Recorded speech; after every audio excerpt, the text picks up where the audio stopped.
twice as long as he should have done. So we were all asked to limit to 20 minutes. So I don't know if you can do that, Mickey. But Okay. Please go ahead. Thank you very much. Okay, thank you.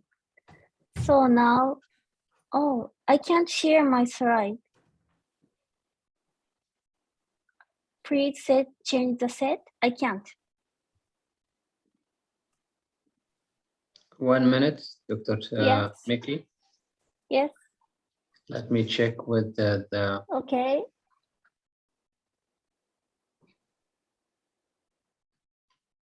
Can you try again now? No, I can't. Okay, 1 minute. We'll. Okay.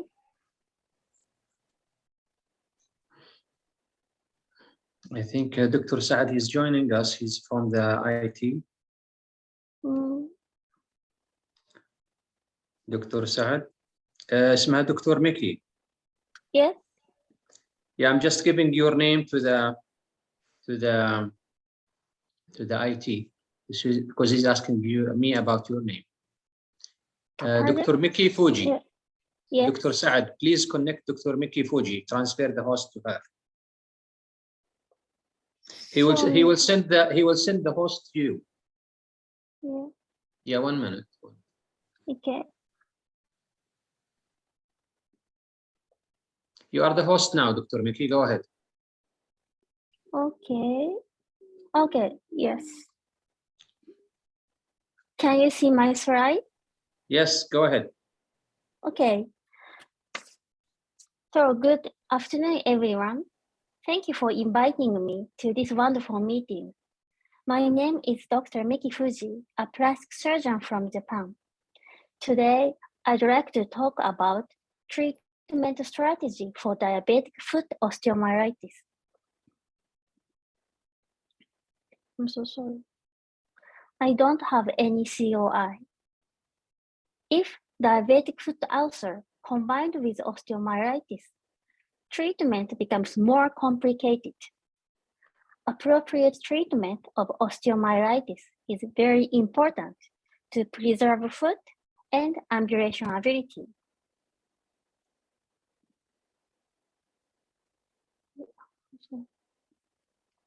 This gentleman was told he needed below knee amputation in another hospital, but now he can still walk by himself because we preserved his foot and his ambulation ability.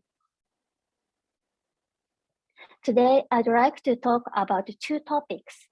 The first is, how can we diagnose the localization of osteomyelitis?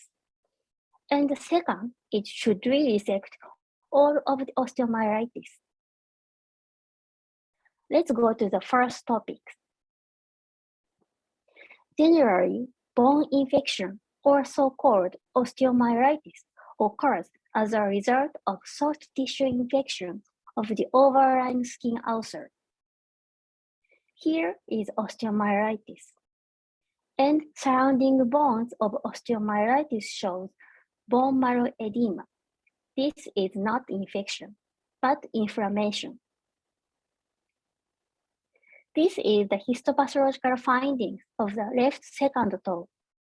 You can see the histopathological findings between osteomyelitis and bone marrow edema is totally different. This is the reason why I thought imaging tools also should be different in these 2 statuses. There are many imaging tools to diagnose foot osteomyelitis. Among these tests, MRI can show the localization of osteomyelitis clearly, and it's relatively non-invasive and convenient. I've been studied how precisely MRI can detect the localization of osteomyelitis in comparison with histopathological findings. I'll show you a case. This gentleman has diabetic foot ulcer on his right fifth toe. You can see X-ray shows destruction of the fifth metatarsal head, For the diagnosis of foot osteomyelitis, the initial imaging tool is X-ray. However, X-ray shows only the destruction of the bone. It doesn't show the actual infection. This is the MRI diagnosis of the same right fifth metatarsal bone. Look at area C. High intensity on the T1 weighted image and low intensity in the STIR image. This is normal fatty marrow. Next, look at area A. Contrary to C, it shows low intensity on T1 weighted image and high intensity in the STIR image. This is osteomyelitis. And next, look at area B. The signal is incomplete or hazy or reticulated patterns. This is bone marrow edema. So this MRI diagnosis of fifth metatarsal bone is from A to C, osteomyelitis, bone marrow edema, and normal fatty marrow. Based on this MRI diagnosis, we decided to excise the bone in the level of bone marrow edema here. And after the surgery, we can confirm MRI diagnosis was correct by the histopathological examination, osteomyelitis, and bone marrow edema. His wound was healed without any complications. This slide shows the comparison between the MRI and the histopathological diagnosis of neuropathic foot ulcers. In all 55 bones, the localization of osteomyelitis was accurately diagnosed with MRI, even in the severe soft tissue infection cases. This slide shows the result of ischemic foot ulcers. The timing of MRI were classified into pre-revascularization and post-revascularization. In all 14 foot ulcers, only 9 bones evaluated by post-revascularization MRI were diagnosed correctly. The other 85 could not be because of unclear or equivocal MRI findings. This is another case, 70-year-old male with left ischemic foot ulcer.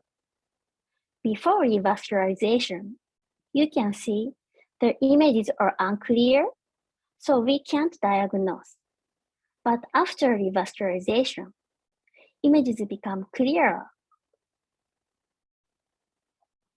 The reason why is MRI depends on the presence of fluid. So before revascularization, the images are unclear or equivocal because of insufficient blood supply or less interstitial fluid. But after revascularization, the images become clearer. Even though we use contrast medium, the result will be the same. Therefore, we don't need to use MRI for the diagnosis of gangrene. Gangrene is a completely dry ischemic necrosis. There is no interstitial fluid or a blood supply. MRI don't show anything or only show very unclear image. Histopathological examination of gangrene also shows ischemic necrosis. So, when we decide the amputation level for the for gangrene, we should decide the amputation level based on the blood supply. We don't need to take MRI. So the answer for the first topic is MRI is effective in the diagnosis of diabetic foot ulcer, but performs less well if the foot is ischemic.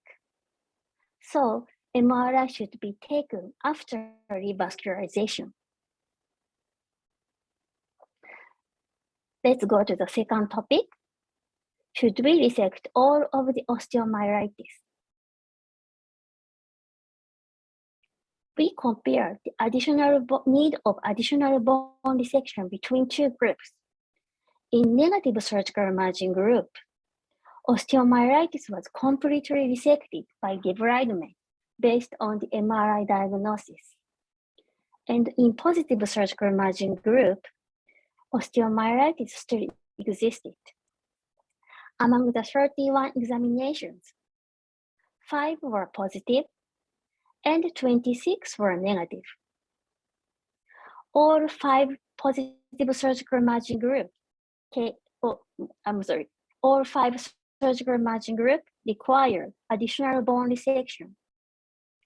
However, in the negative surgical margin group, only 4 required additional bone resection. Pre and post and 2 weeks post-operative CRP level in the positive surgical margin group were significantly higher than the other group. Furthermore, we divided the ischemic DFO with negative surgical margin into two groups. Wound healing time within 2 months and wound healing time more than 2 months, and examine the same factors. Pre and post-operative CRP level and the ratio of Rutherford 6, more than 2 months wound healing time more than 2 months group were significantly higher than the other group. This result shows after complete resection of osteomyelitis, controlling soft tissue infection is very important for our healing. After our surgery, based on the MRI examination, wound healing time for ischemic DFO was about 3 months, and for non-ischemic DFO was 1 month. This 1996 paper showed conservative surgery with antibiotics significantly reduced the time to wound healing. However, as I mentioned, our surgery based on the MRI shows shorter wound healing time. So now, should we already resect all of the osteomyelitis? We believe no.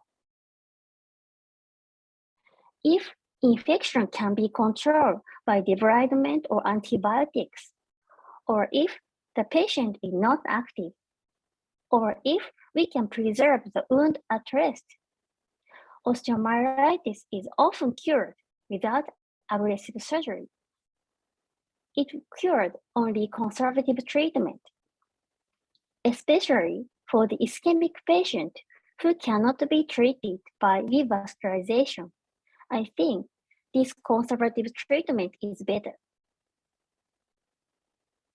So the answer for the second topic is, if we perform aggressive surgery, osteomyelitis should be resected completely, and the appropriate surgical margin for DFO should be defined in the area of bone marrow edema based on MRI findings. So this is our treatment strategy for diabetic foot osteomyelitis. If infection is severe, we perform debridement to control infection immediately. And in ischemic ulcers, debridement should be performed immediately after revascularization.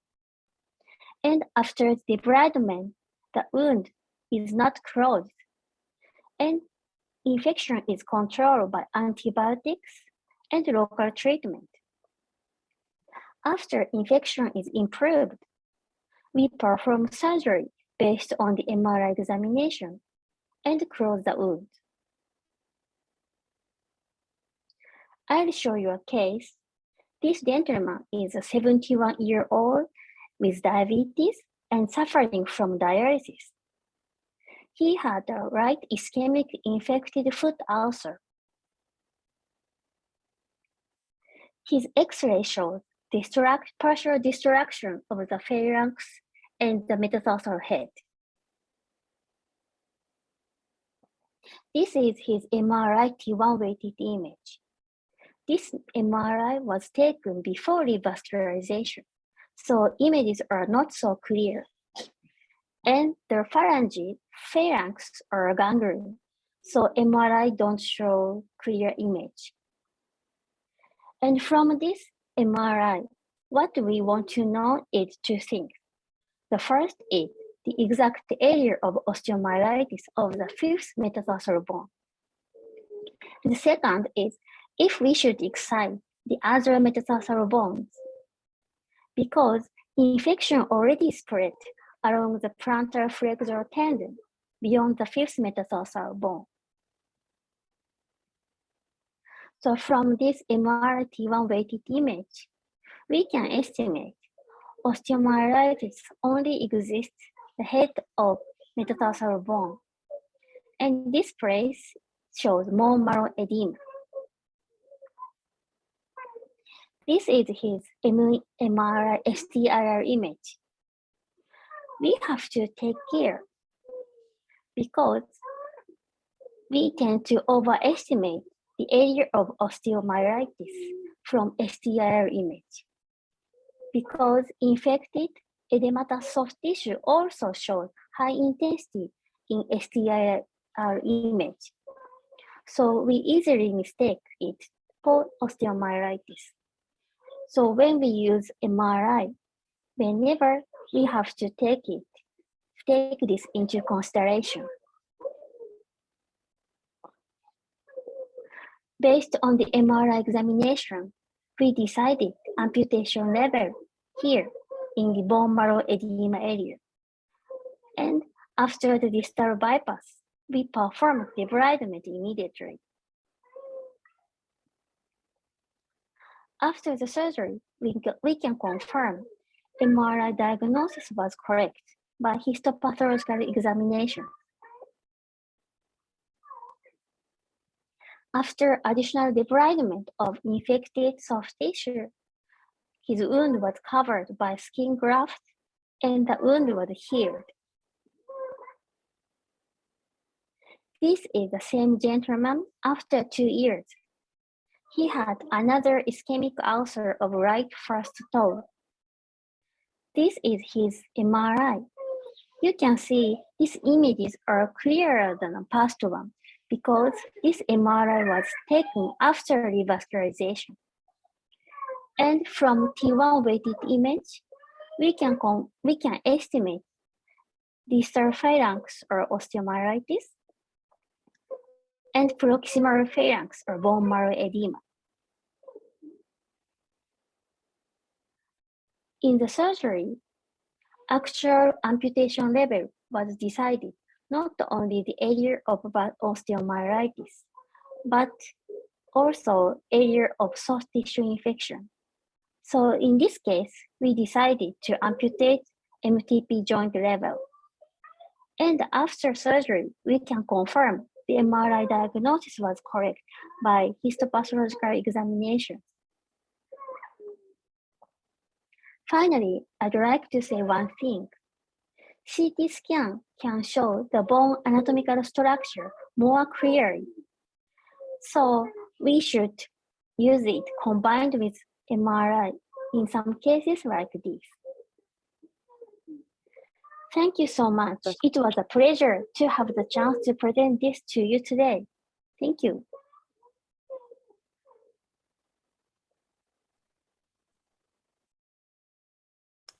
Thank you very much, Miki. That was absolutely excellent. I'd like to ask you a couple of questions. Is that okay? Yes, thank you. First of all, what about antimicrobial stewardship? The idea that if we're giving too prolonged a course of broad spectrum antibiotics, we're gradually worldwide increasing antibiotic resistance in the communities and building up problems for the future. How do you address that issue? So we take their bone biopsy, bone tissue, not every day, but often we checked and we changed their antibiotics based on the result. Right. So you'd argue that if you are clear in diagnosis of the infection and specific in the antibiotic that's given, you should reduce the issue of antimicrobial resistance and reduce the time of duration of antibiotics. If we select a conservative surgery, conservative treatment, sometimes we have to use antibiotics longer time. So I think for especially the younger generation, we sometimes I think it depends on the cases, but I think aggressive surgery is better than conservative treatment sometimes. Yeah, and do you have a limit to the length of time you go on with antibiotic if it doesn't seem to be working? Usually, if I use antibiotics for 2 weeks or 3 weeks, if the infection is not improved, I think I have to change the antibiotics. Right. And finally, before others may want to ask you lots of questions, do you ever use implanted bone substitutes with gentamicin or other antibiotics? So it means the antibiotic cement or something? Yes, exactly, yes. I'm a plastic surgeon, so I don't use so much, but in Japan, the orthopedic surgeon often use this. Right. So you feel that's a potentially a good option? Okay, thank you. Yeah, excellent. Well, thank you so much. I want to ask if there are any others in the audience who would like to ask Mickey any questions. Or if you feel you'd like to, you can put them in the chat box, and I'm sure Mickey will have a look at that and answer them in that way if you'd rather.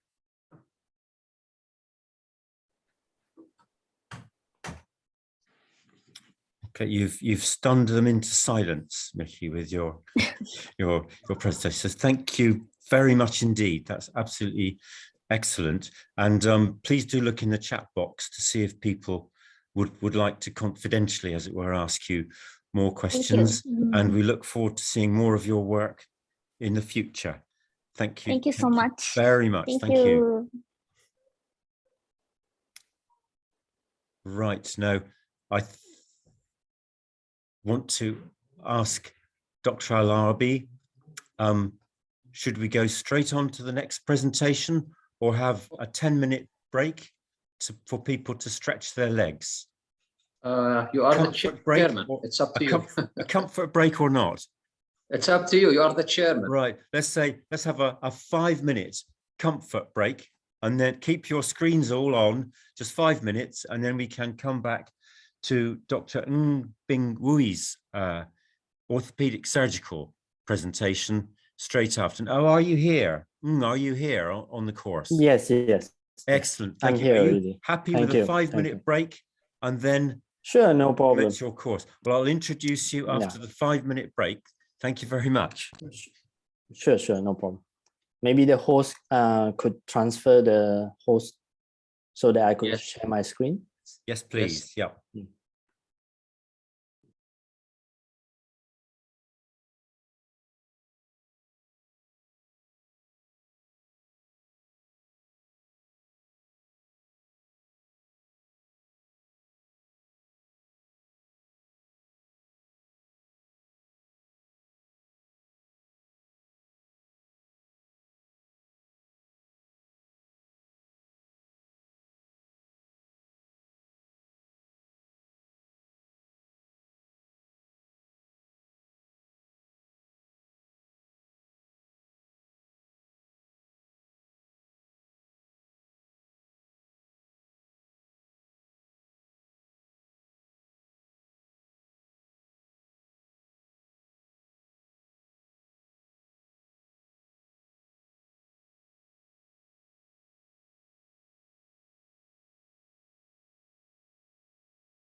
Right.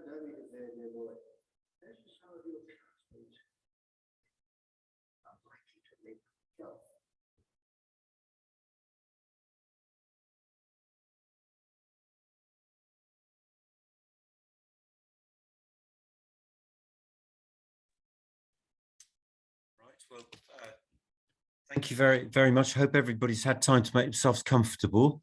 And I'd like to introduce Dr. Bing Wu. I hope I've said your name correctly, and you're orthopedic surgeon in the spinal unit in Kuala Lumpur. And your work includes analysis of surgical treatment of diabetic foot infection in this secondary healthcare facility. And I noted with great interest, you've also done work exploring the knowledge of nurses about diabetic foot risk and infection. And I think that's a really important issue also. So very much looking forward to your presentation. Thank you very much. Thank you. Could the IT please transfer the host to me?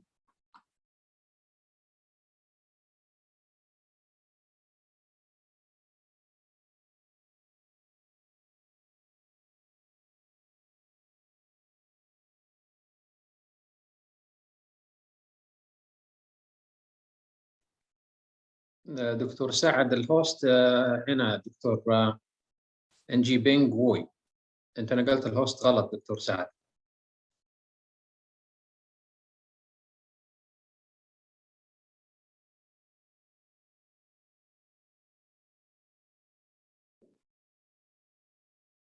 One minute, Dr. Bing. How are you? I haven't seen you for some time. It's really a pleasure to see you in this meeting. Dr. Richard had met you just a while. You are welcome in our meeting. Thank you very much. I think you are the host now. Go ahead. Yes, thank you. Thank you.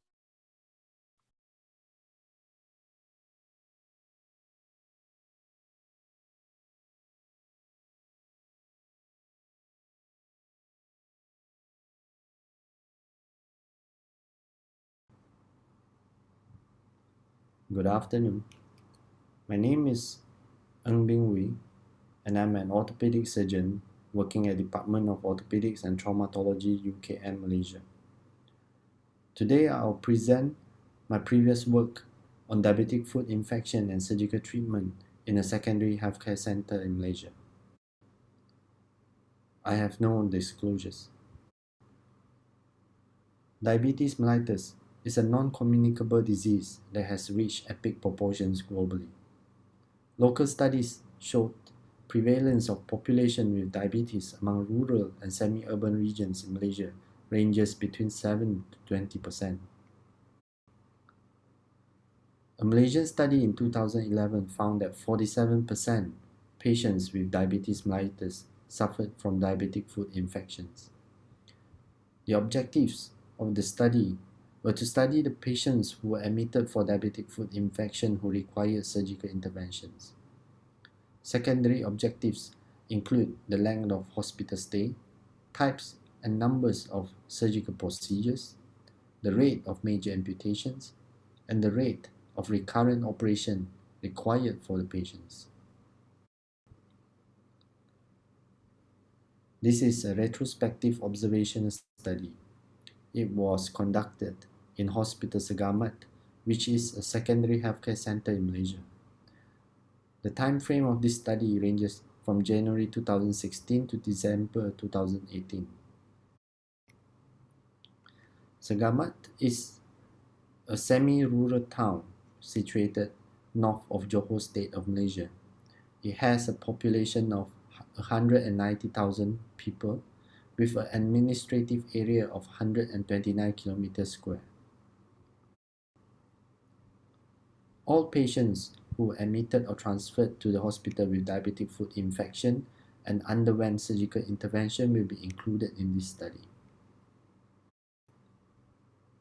Patients with foot ulcer without underlying diabetes, trauma, patients with incomplete data, or patients who undergone procedure in the ward were not included in this study. before we move on, there are certain definitions that we have set for this study. Major amputations is defined as amputation performed at the level below the knee, through the knee, above the knee, or hip disarticulations. Patients with diabetic foot infection of both feet were considered as a single case in this study. Amputation of the digits will include both disarticulation of the digits at any level and re-amputation at the metatarsal bones. All data will be obtained via the in-hospital computer system, ward and operation theatre registry. Case notes and operative notes were reviewed in order to identify eligible cases and the causes of major amputation. This study has obtained the necessary ethical approval from Medical Research and Ethics Committee, Ministry of Health, Malaysia. A total of 6,115 admissions were noted to the orthopedic wards from January 2016 to December 2018. Out of 6,115 admissions, 672, which consists of 10.9%, were patients admitted for diabetic foot infection and subsequently undergone surgery. 77 was found to be recurrent admissions, and these were excluded for the purpose of demographic analysis. So in total, there are 595 patients admitted for diabetic foot infection. This is a tabulated form of the data that we have collected. We could see that the majority of the patients, up to 59%, were male. The patients with age from 51 to 70 consist up to 65% of the patients who are admitted for DFI. The mean age of the patients is 58 years old, being the youngest 18 and the oldest 96 years old. 76% of the patients had 1 to 10 days of hospital stay. The mean length of stay is 9 days. The maximum days is 159, which consists of almost 5 months. In 3 years, there were a total of 2,933 orthopedic emergency surgeries performed. 36% of these surgeries were performed for the treatment of diabetic foot infection. Out of these surgeries, 48% wound debridement, 25% amputations of digits, 13% incision and drainage for abscess, 9% below knee amputation, 4% above knee amputation, and 0.17% hip disarticulation. This is the tabulated form that shows the surgical procedures performed for diabetic foot infections. A total of 151 patients underwent amputation. The amputation rate for 2016 is 22%, 2017 24%, 2018 19%. 28% of the patients who underwent major amputation had the amputation performed during their very first admission to the hospital. 28% also means that for every 4 patients presented with diabetic foot infection to the hospital for the first time, 1 will require major lower limb amputation.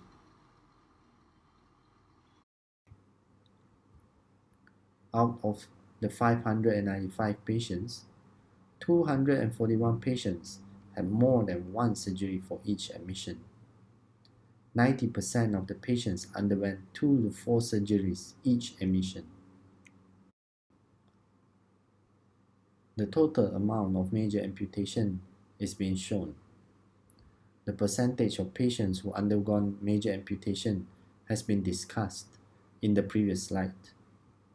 Numbers of patients who underwent more than 1 surgery consists of up to 40%, and 54% of the patients has at least 2 surgeries performed per admission. To recap the findings of our study, the patients with diabetic foot infection consist of 10% of total admissions. However, resulted in 36% of total emergency surgeries performed by the department. 90% of the patients underwent 2 to 4 surgeries each admission. The mean amputation rate per year is 22%, which means 1 in 5 patients will receive a major amputation. 28% of the patients undergone major lower limb amputation during the first presentation to the hospital. That is 1 in 4 patients.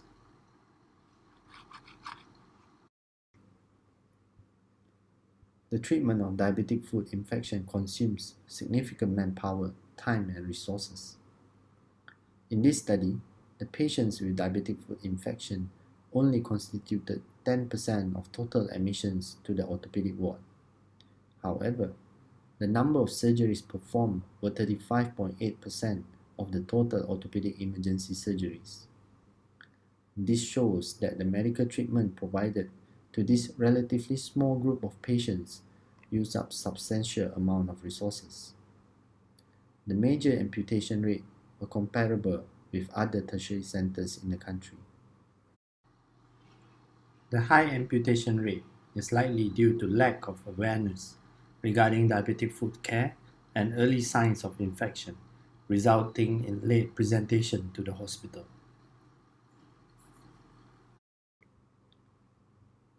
The limitation of our study would be missed cases during identifying sample patients for the study, as we rely solely on handwritten ward registry and limited hospital computer system.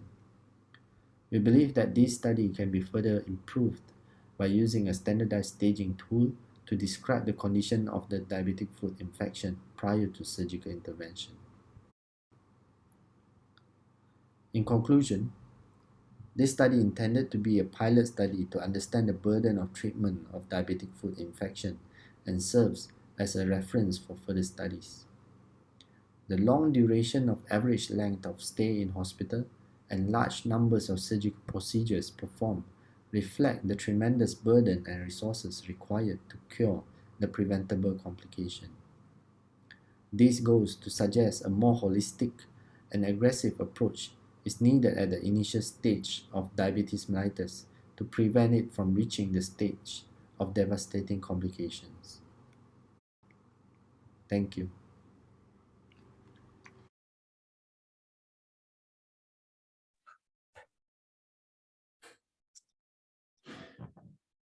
Dr. Bing Wui, thank you very much. That's a very striking set of results.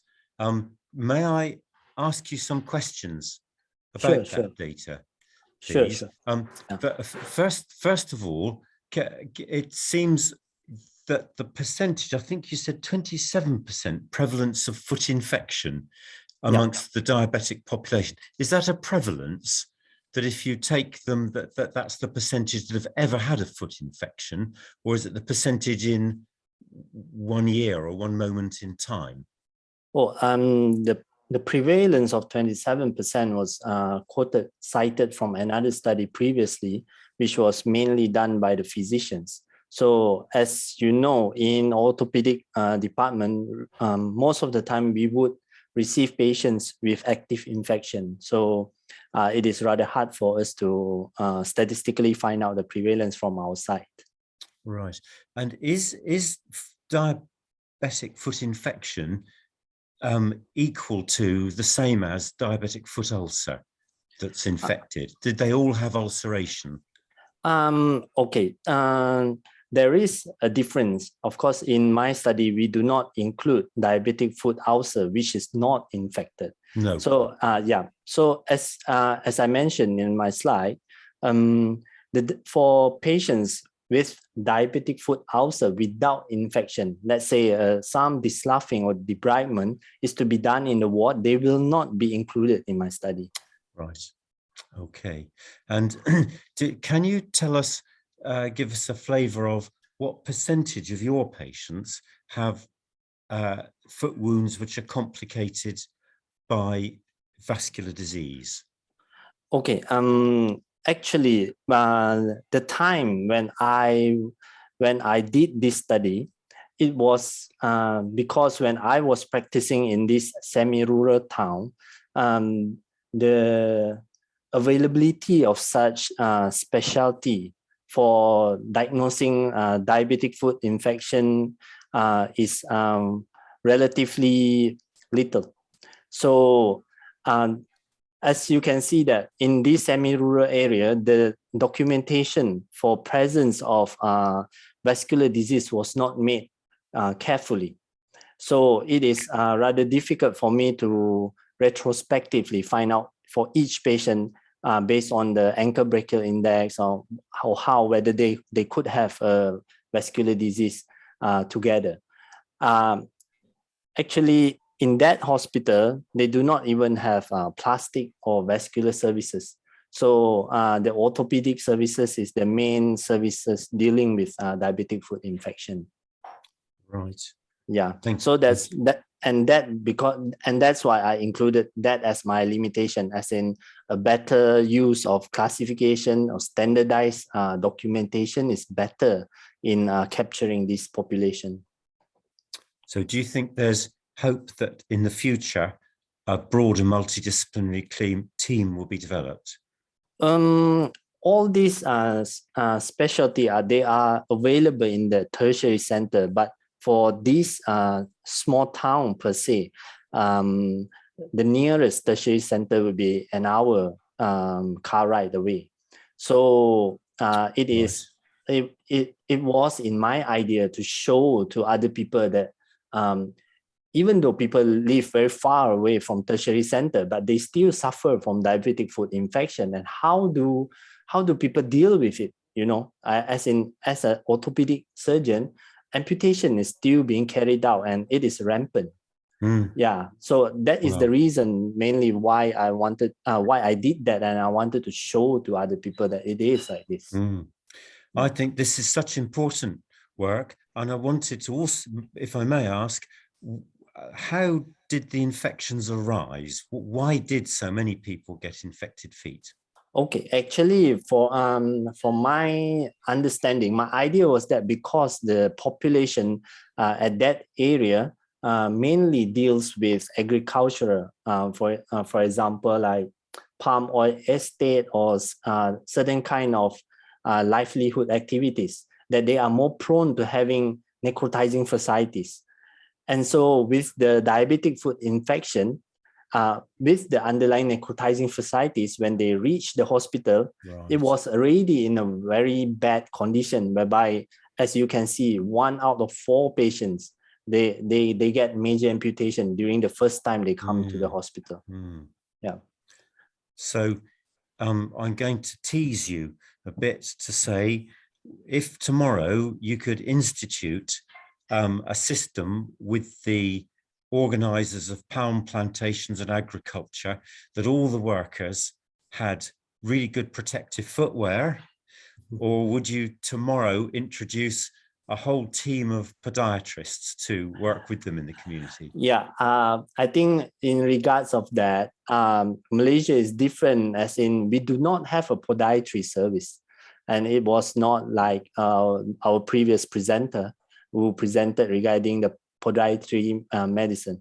And the main thing is that I think that the education is very lacking, as in the general population, they do not pay attention to these small wounds when they have diabetes. And even when I did my second study, which is the knowledge and attitude of the nurses regarding diabetic foot care, actually 60% of them scored lower than the minimum, lower than the middle marks, means they have poor knowledge regarding diabetic foot care, you see. Yeah, and in such a hospital, there is only 2 diabetic nurses. So there is a very big ratio of these services and the amount of patients that we see. Yeah. Yeah. Thank you. That's fascinating. Now, I want to ask, has anyone else questions for Dr. Bing Wui. Thank Please you very put much. them in the chat if you wish. I'm sure Dr. Bing Wui will look at the chat and answer any in confidence. But I'd like to thank you again for excellent presentation, and hope for the future is that there are lots of things with which you could hopefully intervene throughout the country as well. Thank you very much. Thank you. Thank you. Thank you very much, Doctor. Thank you. Right. Now, if it's appropriate, shall I go on to present? Oh, yes. Yes, but I think we will transfer the host to you, but if you allow me just to make another introduction to you, because I think some people didn't start with you. But I did the brief presentation to you, Dr. So we have to go into that you have worked as a local consultant lead for integrated diabetes care North Devon from 2018 to 2020. And it was followed by assumption of lead of Torbay Diabetic Foot Clinic during COVID-19 crisis. Also, Dr. Richard, he is a honorary consultant in Torbay Hospital as design leader for a new hospital planning. This is significant, actually. NHS England led to for the Southwestern region for the diabetic foot care, and academic trustee of Alstrom Syndrome UK. Thank you very much, Dr. Richard. The stage is yours. Go ahead. Thank Please. you. Thank you.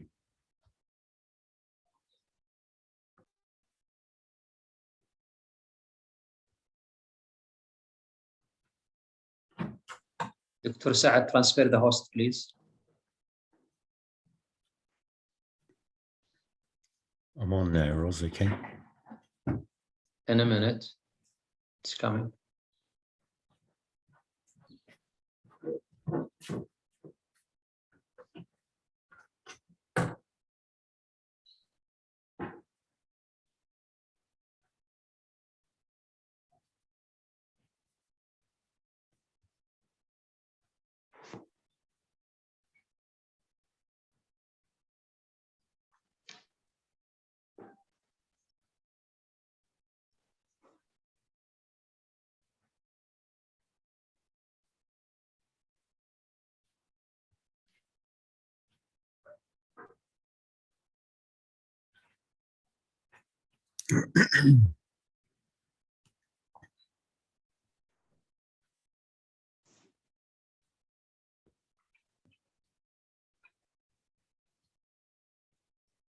Yeah, you are the host now, Dr. Richard. Go ahead. Right. I'll bring the slides up.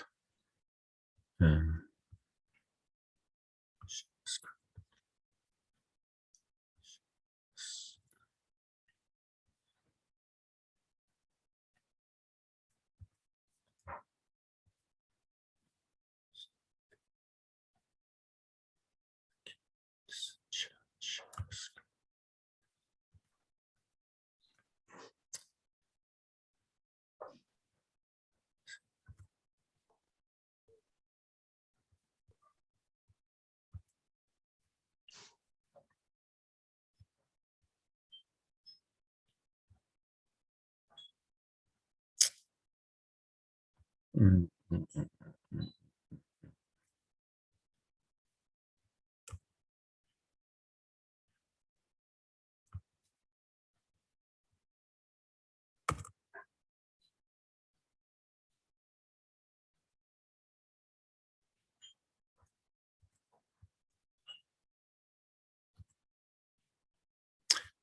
Right.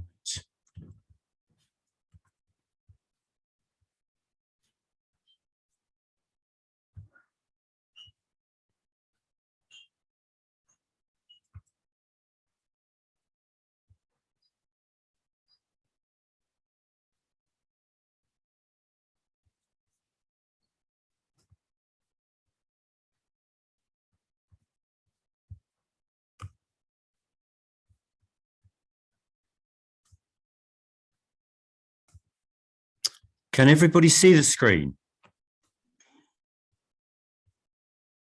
Can you see the screen? Well, that Can you see the screen, Mohammed?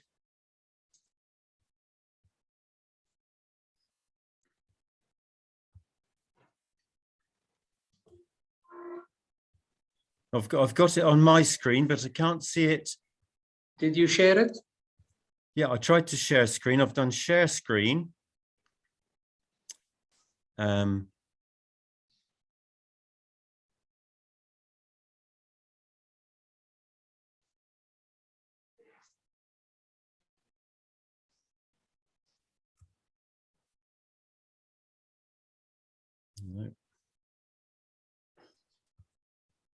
I'm not.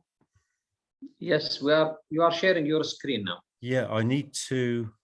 But this is your email. Yes, I'm trying to get to. Sorry, I'm trying to get to the slideshow.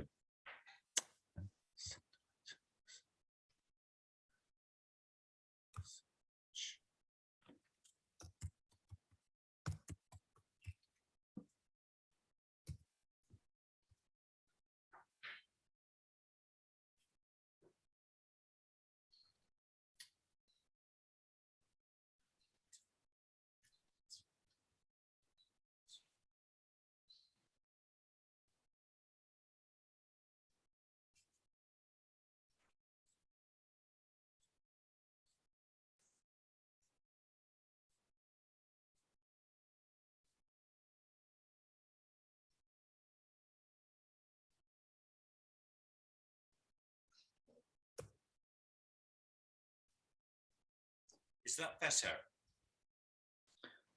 Well, still we are seeing only your email. Oh, you're still seeing it? Oh, goodness. Yeah. Is that better? Yes, but we see you now, but there is no PowerPoint. Oh, it says the screen sharing stopped. So I'm very sorry. I'm not good at this.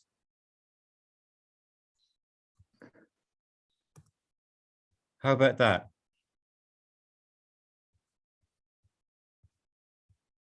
Can Yes, very you nice. can see the We see your presentation now? slides. Yes. Yep. But many apologies for that's my ineptness with the Zoom. So first of all, many thanks for the great privilege and honor of being able to present to this symposium. And I'm going to talk to diabetic foot disease, what works to reduce morbidity. And my disclosures are the wonderful team I've worked with over the last 15 years in this area, and I don't have any links with any pharmaceutical or dressings companies. To start with, just the review you all know, really, and this is the World Journal of Diabetes, prevalence rates of diabetes in MENA countries, and it's 22,000 males and females in the first two bars for each country, and that's the blue and the beige, and then 14 years later it's the rates in black and yellow for all of those countries, and the rise is inexorable like so much of the rest of the world, and that's a real cause for concern. I think these rates are higher even now. So what works to reduce morbidity? Well, first of all, if you prevented diabetes, you wouldn't get diabetic foot disease. And prevention, here shown on the left panel, is the diabetes prevention programs. This is the USA one. It's mirrored in China, Finland, the UK, and many other countries, that if you tackle patients with overweight and pre-diabetes, you can reduce the 10-year incidence of diabetes, and that would be primary prevention. Right-hand panel, you can see probably the biggest study ever done on secondary prevention. That's trying to reduce diabetes in those who've got early diabetes with weight reduction, waist circumference reduction, improved physical fitness, and reduction in glycated hemoglobin. And after the first year, there's this inevitable relapse. And that's the problem with trying to reverse diabetes as such. Prevention is better than cure. So then secondary prevention, how about secondarily preventing foot problems in those who have diabetes? So this is a study we did over 7 years of 200 people with type 2 diabetes who do not have any peripheral vascular disease and had only minimal neuropathy at baseline. And so on this right-hand column, the cartoon, you can see that the average triglycerides over the time and the average HbA1c, if they were high, they predicted a high, nearly over 60% development of neuropathy over that time. Whereas if triglycerides and HbA1c were controlled well, there's a little over 20% development of neuropathy. On the left-hand side, what about ulcers? Now, of this whole cohort, because we have a good podiatry service, we felt this contributed to few ulcers, 10 over the 7 years developed, all in patients with risk of neuropathy and or peripheral vascular disease that developed. But you can see that the mean updated hemoglobin A1c was higher over those years than those who did not get ulcers. So there are some modifiable factors, and we'll go on to that in subsequent slides. Now, there's one caveat to all this, and this may seem a bit tangential, but I think it's desperately important because this is a group of Alström patients. There's a deaf-blind syndrome, one of 40-odd deaf-blind syndromes, a recessive genetic one, which also causes a syndromic type of diabetes, type 2 diabetes with extreme insulin resistance from childhood and young adolescence.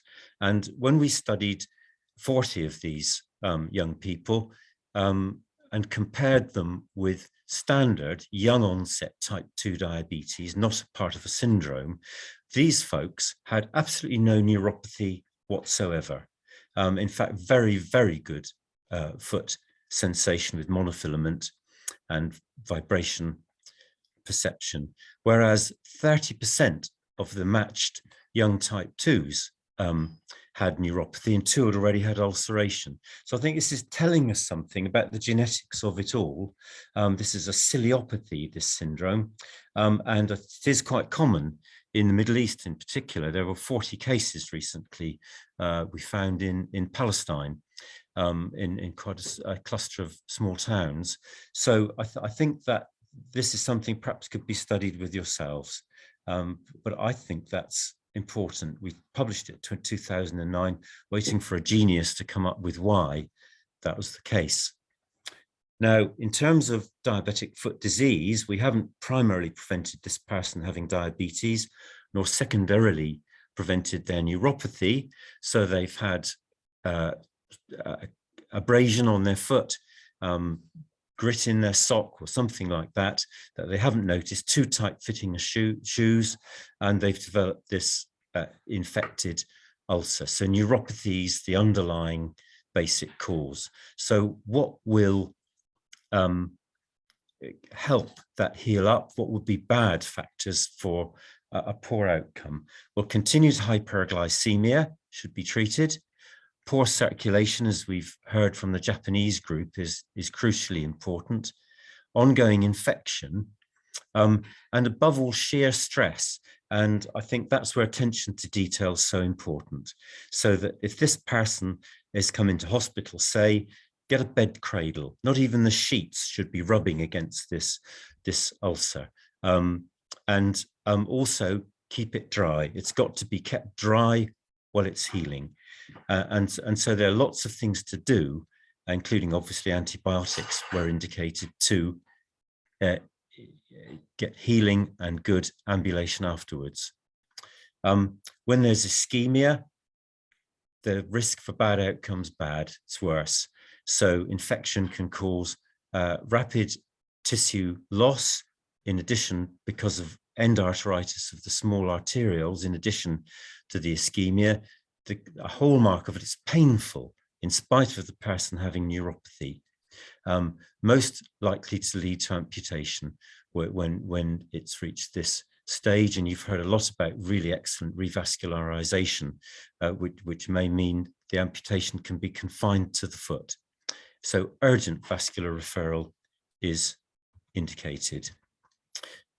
In England, we're fortunate with having gradually developed national databases, and that includes for diabetes and diabetic foot. So this is the National Diabetic Foot Audit, and this invites all providers of care for people with diabetes feet, diabetic foot problems in the community and in hospitals to record the results and put them, very simple process, on a national database.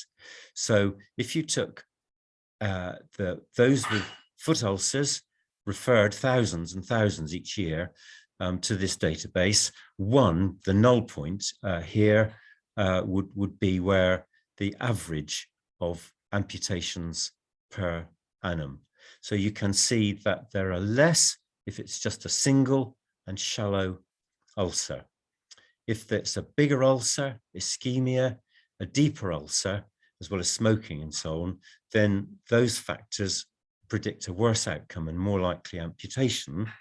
And it's very important to say the size and depth of the ulcer exactly correlates with the delay in referral from the first occurrence of the foot wound.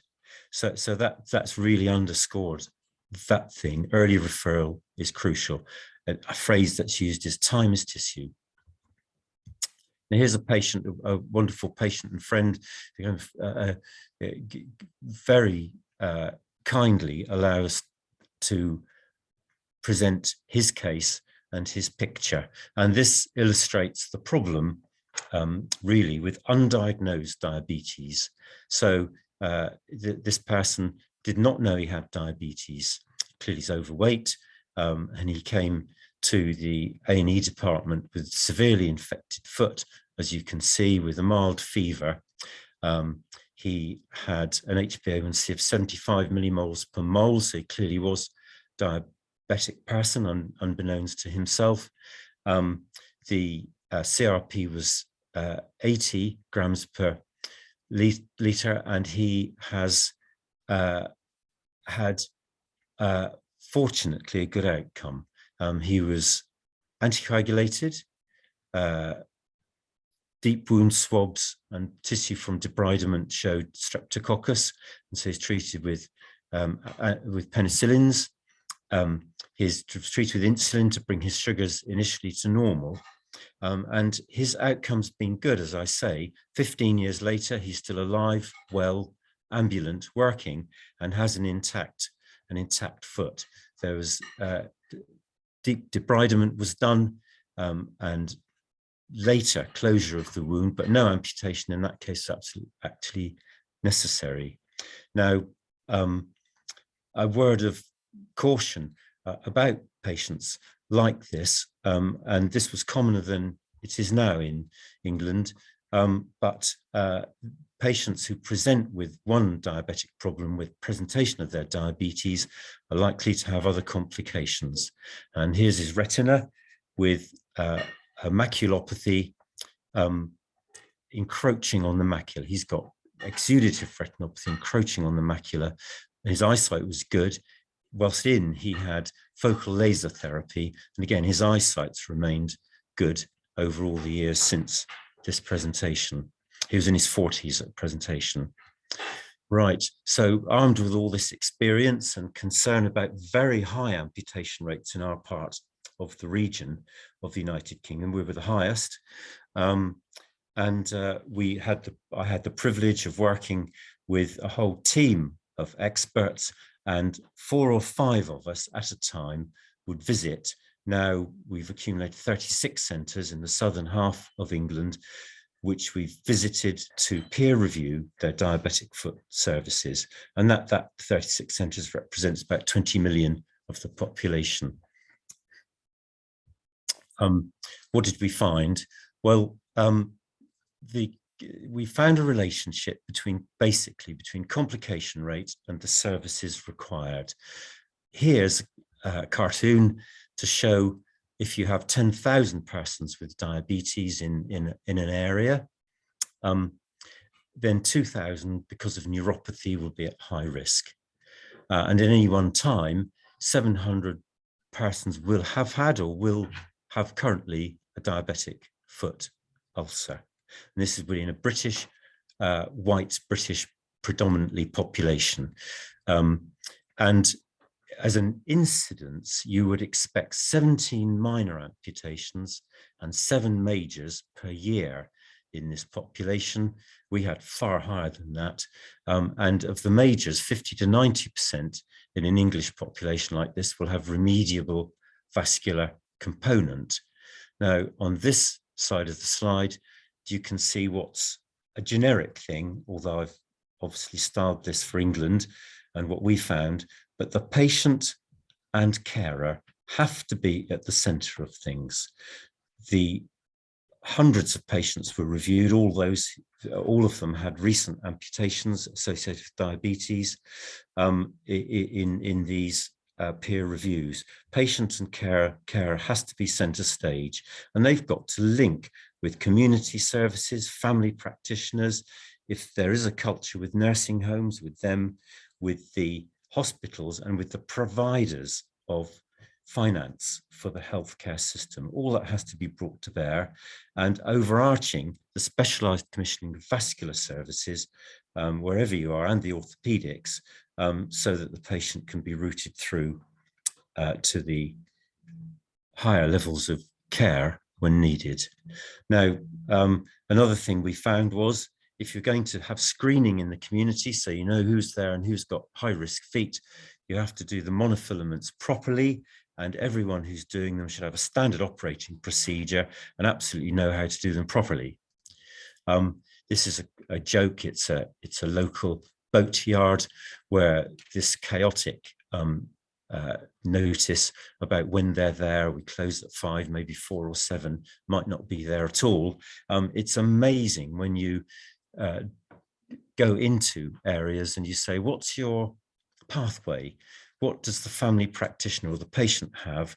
What sort of pathway do they have to be able to call you up when they've got a foot problem? And 60% of those 36 centres had pathways which absolutely didn't work at all. So they look great on paper, professionals are all pleased with them, but the patients couldn't get through. So be a secret shopper to find out how your service is working. So to cut to the core, in these reviews, we early on realized that there were 10 areas, 10 service provisions, which would all be very, very helpful, if not essential, to provide a good service. Education at practice, I'd highlight patients being educated about their foot risk so that they can come forward to the community and be referred to the hospital service as necessary. So how did we do? Did we do any good whatsoever? Well, this is the index area of South Devon, a 300,000 population, and we were one of the worst. So we had this huge rate of amputation and an unenviable record. And with the gradual introduction of more of the services required, we were able to reduce that amputation rate and keep it low, and it stayed low during COVID and up to the present. I'll come to that later. The new ulcer rate per annum, we were also able to do because all of the podiatrist's work was recorded, and you can see here that gradually the new ulcer rates begun to come down, but the prevalence of those with diabetic foot ulcers is high because people are living longer with diabetes, and recurrence of ulcers is very difficult to prevent. And I think we'll hear about that later in the symposium, later in the week too. Right, so did it work in other centres? Here's the proof, I think, that these at the bottom here are the numbers of services provided in each of the initial 14 areas we reviewed. And against this is the rate per 1,000 of major amputations per year. And you can see the less services, the worse the amputation rate. And moreover, centres, these 3 centres which improved their service provision within 2 years could show that their amputation rates had reduced. So that's good, and that's continued, and we think that peer review is a good way of initial assessment of diabetic foot service. Now, what about survival? And we've heard quite a lot about survival, particularly the thing about people dying quite quickly after they've developed a diabetic foot ulcer. Now, we were able to study over 18 years. This is a 10-year statistical analysis, thousands of patients in the South Devon area who presented with diabetic foot ulceration over this time. And it's notable that if they had very little neuropathy, just loss of a few monofilament sensations, not severe neuropathy, and no peripheral vascular disease, their 5-year survival was getting on for 70%. If there was neuropathy, severe neuropathy is a bit worse, peripheral vascular disease, as you've heard and you've come to understand, is just a 50% 5-year survival, having presented with a diabetic foot ulcer. It's also important to say, if you do this analysis according to age, that a lot of young people under 65, we would call young, with diabetic foot ulcers did survive a good long time. So their survival was good. Older persons didn't survive so long and had more vascular disease. So it's important, as the Japanese groups were saying to us, to get those patients energetically treated and ambulant again.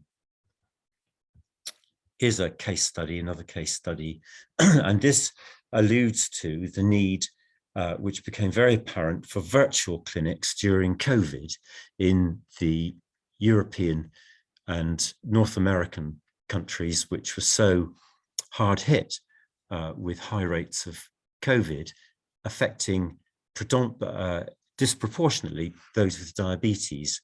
So how, if you're isolating, could you continue these services?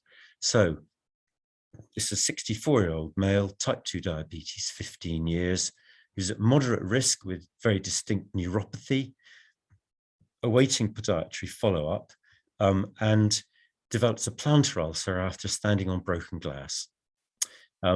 We have a primary care system with family practitioners, with nurses, and she and the local podiatrist reviewed within 48 hours. The podiatrists are independent prescribers, so that appropriate antibiotics could be prescribed, dressings and offloading in place, and the details and photograph were sent to the virtual MDFT. So that's the multidisciplinary clinic in the main hospital, with orthopod, vascular surgeon, diabetologist and senior podiatrist to review that case. And it was possible to endorse the treatment. He didn't need to attend the hospital. And so he was able to carry on for 2 weeks under community care. The follow-up photograph was sent in, and healing was shown to be the case. So he was able to be continued back into normal footwear and normal work. I would like to point out strongly that the provision of a better care for diabetic foot services, in my opinion, should be part of integrated care for diabetes as such. And by that, I mean that diabetes foot care teams could go to the family practitioners on a regular basis and share cases and review their practice. The podiatrist would be part of that team, and then the podiatrist is linked with all the family practitioners. And whatever community medical provision there is, the secondary care team should be going out to help them the numbers just dictate that. If you have 10, 15, 20% of your population has diabetes, they can't all be treated at an ivory tower. So these are the results of North Devon, where, again, it was an even higher amputation rate than the rest of the region. A small area, 150,000 population, but as you can see, there were a steady number of major amputations per year, and that high level, 1,000 patients with diabetes, in fact, had gone on for many years. But with integrated care and with virtual clinics, as I've described with that previous case, because a lot of this population are poor agricultural workers or seasonal workers in the holiday industry, and they're not able to get to hospital, and the transport in the area is very poor. So we reduced the amputation rate, the major and minor amputation rate, very quickly. And that reduction has been sustained again, thanks to virtual clinics all through COVID and up to present. Now, I'm not going to go through summaries of all of that. I think those results are clear, but I'd like to just finish with this last slide about challenges in changing times, which I think affect all of us. We've heard about vascular centres in Japan and Malaysia, and later on in the week, we're going to hear from lots of other countries around the world. And these and orthopaedic specialisms are absolutely fantastic, but you can't put a very expert multidisciplinary team in every small hospital. So the so-called spoke hospitals have to be engaged properly by these super centres. The increase in diabetes is going to give a rise in cases of diabetic foot problems. Antibiotic resistance, as we were talking with Miki Fujii, does focus surgical treatment of osteomyelitis. The days of going on with very broad spectrum antibiotics like clindamycin for 6 months to medically heal osteomyelitis perhaps should not be carried on. Integrated care for all diabetes services. I believe passionately about this, having had the privilege the last 2 years of my clinical face-to-face work with patients to put this in place following a younger colleague who started that work, and it just works and it unifies everybody. And when a person from the community, the periphery, phones the MDFT or the vascular centre, they're known to them and they're all part of the same team. That's crucial. So secondary care in the community like that's an opportunity. There needs to be a culture post-COVID to sustain virtual clinics. And I think they can work brilliantly. It just needs a secure email with an attached photograph. You don't have to have massively complicated technology to do it. And then finally, what we didn't have in most of our centres, which I think that our government is insisting that we get on with this next year, and about time, is digitalisation and electronic patient records. That makes absolutely everything so much easier. The podiatrist going to visit a person in their home can use a tablet to download all of the records and see exactly the situation. So with that, I'll finish and thank you very much for listening to me.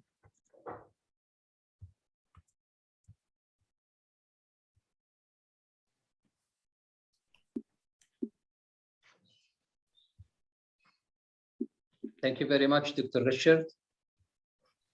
It's really a very fruitful presentation. Any question from the audience?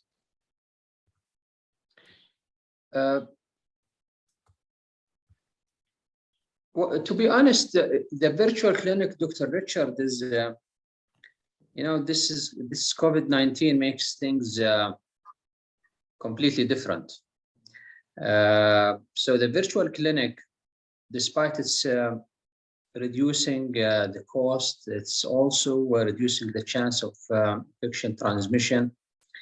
But from the other perspective, what do you think about the virtual clinic for diabetic foot care? I know that you mentioned that it is supporting the foot care and reducing the infection, but can you just provide me in brief, how does that happen?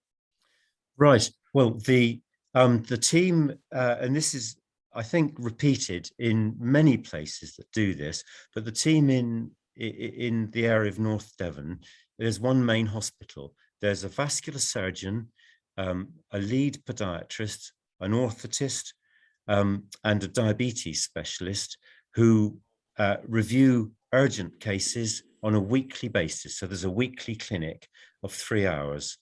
And so after much heated debate, actually, realizing that patients were coming so late from this relatively poor area, we said that, well, on an ad hoc basis, some nurses and podiatrists are sending you photos of wounds to ask advice because the patient can't get to you.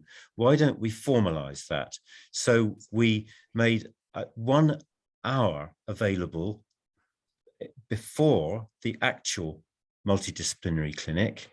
And that was purposely to review all of this virtual images sent in. And they could still see patients at other times of the week virtually when they were very urgent. But doing that, it was possible to look at those patients, and a third of them needed no further hospital or more complicated management. It was possible to say to the podiatry team or the nurse in the community, carry on with the antibiotics, offloading the foot, send us the proof that it's healing in a couple of weeks' time, and that's fine, but the patient shouldn't work or walk until that healing's underway. Now, a third of the patients, of the several hundred patients, would need further intervention because of the suspicion of ischemia, for example. So we would then say to them, right, please can you arrange, and we'll try to arrange as best we can some transport if they can't afford transport or don't have any means of getting in. But what we'll do is a one-stop. So instead of them coming several times, one for each investigation and one for each surgeon or physician, we'll say we'll book in duplex scan. We'll book in, we will look at the wound swab which you've taken and the bloods that you've taken. We'll book in X-ray if it's necessary, and we will then see them with all that information available, all on the same day, and then they can be appointed for endovascular intervention of an angioplasty or surgery or conservative management, and carried on like that. And then follow-ups could often be done in that virtual manner. Now, having said all that, a third of them looked from the Dopplers, the wound character, the patient characteristics, and the history as though they definitely needed vascular surgery. So that third of patients were transferred directly to the vascular center. So that was how it fell out. But it saved a lot of appointments. Very and nice. brought non-engaged patients before us. They came before us virtually like that, when otherwise they probably wouldn't have turned up. That's perfect. You mentioned at the start of your lecture that your main focus is to catch the ulcer from the start. And this, of course, will reduce the morbidity in general and will increase the chance of healing. But do you think, is there any pathophysiological background for the area that you are focusing on to reduce the complication and the morbidity? Is there any pathophysiology behind that to explain? As you know, that diabetes in general is a progressive disease. So, but catching early and will reduce the morbidity. Is there any idea to explain? Yes, it's a challenge. One of the things the government did in the United Kingdom was to, particularly England, was to introduce quality outcome framework. And that was to say to our family doctors, who are all private enterprises, they're small private businesses. So it was to say to them, we will pay you if you properly review annually patients with long-term conditions. So COPD, renal failure, diabetes, and so forth. And so because of that payment and because of their engagement with that, the family doctor and nurse absolutely rigorously do that. There will always be some patients who don't engage, but by and large, 80 to 90% of people with diabetes have an annual review, and increasingly, the first question is, what matters to you? Because it's no good advising all sorts of treatments or diets if the person's not prepared to do it, they're not engaging. So the first thing is, what are you prepared to engage with? And then to examine their HbA1c, their cholesterol, or that they're on statin, their blood pressure, and and examine the feet. And then if the feet are at high risk, if there's neuropathy and or peripheral vascular disease, then our system now allows for a community podiatry team, and that person would be referred to that podiatrist to be seen every 3 months. It's a big ask. It makes clinics very busy, but it means that the patient also has the means to phone the podiatrist the moment that they notice something wrong with their foot. So I think that has worked, and we're encouraged by the screening for retinopathy. So now, when I started many years ago in diabetes, diabetes was so much the commonest cause of blindness. It outstripped any other cause of blindness in our community. Now it's reduced phenomenally by screening and laser treatment. So I think by that example, we very much hope by screening and early treatment, we will reduce the problem for the person and the problem numerically. But it means consistent effort, and you have to educate people doing the tests. So one phrase we have is that these are task-based interventions. They're task-based care, so that a person who's not highly qualified, but is a healthcare assistant, maybe just come from school or college, can be taught to do the checks in practice in the community. And then what we now are moving towards is that those people should be encouraged by having apprenticeships to allow them to develop as more full professionals if they wish to. And so again, I'm very hopeful for the future of that, because every one of hundreds of thousands of diabetic persons can't see somebody with 6 degrees in a professorship every year, can they? That's perfect. One last question. As you know, being a surgeon, we face many times that patients present with an infected diabetic foot. Usually we are requested to do a below knee amputation or above knee amputation. Sometimes we find that there are osteomyelitis, Charcot joint, and especially for the non-infected Charcot joint. So we go through a dilemma. The question now, what do you think about giving strong antibiotics? And you know that the patient has multiple incidents of Charcot joint infection.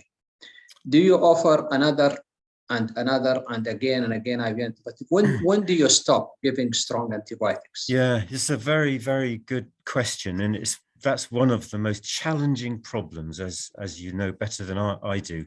So I think the first thing is to know, is the Charcot active? So if the Charcot is active, the biggest thing is obviously, as you know, immobilization, plaster Paris cast or an air cast boot, and regular surveillance of the temperature, the CRP, to make sure that's not gone up to indicate infection, and a serial X-rays and sometimes MRIs, which people argue whether you need to keep doing MRIs. So with that, you've got to see whether the Charcot is active, because it's I think we see cases where the symptom is infection, but actually it's a hot red foot because of the very active Charcots, and they've not been offloaded. So they're clumping around with their foot, distorting the foot. So that's the first thing. Second thing, then, if there continue to be infection in the Charcot's foot, I think that's a horrible, serious, challenging problem. And it's the one knotty question problem, and I don't think it's been resolved. Our next speaker has some probably some of the best studies on that, Professor Martinez. But should you biopsy the bone?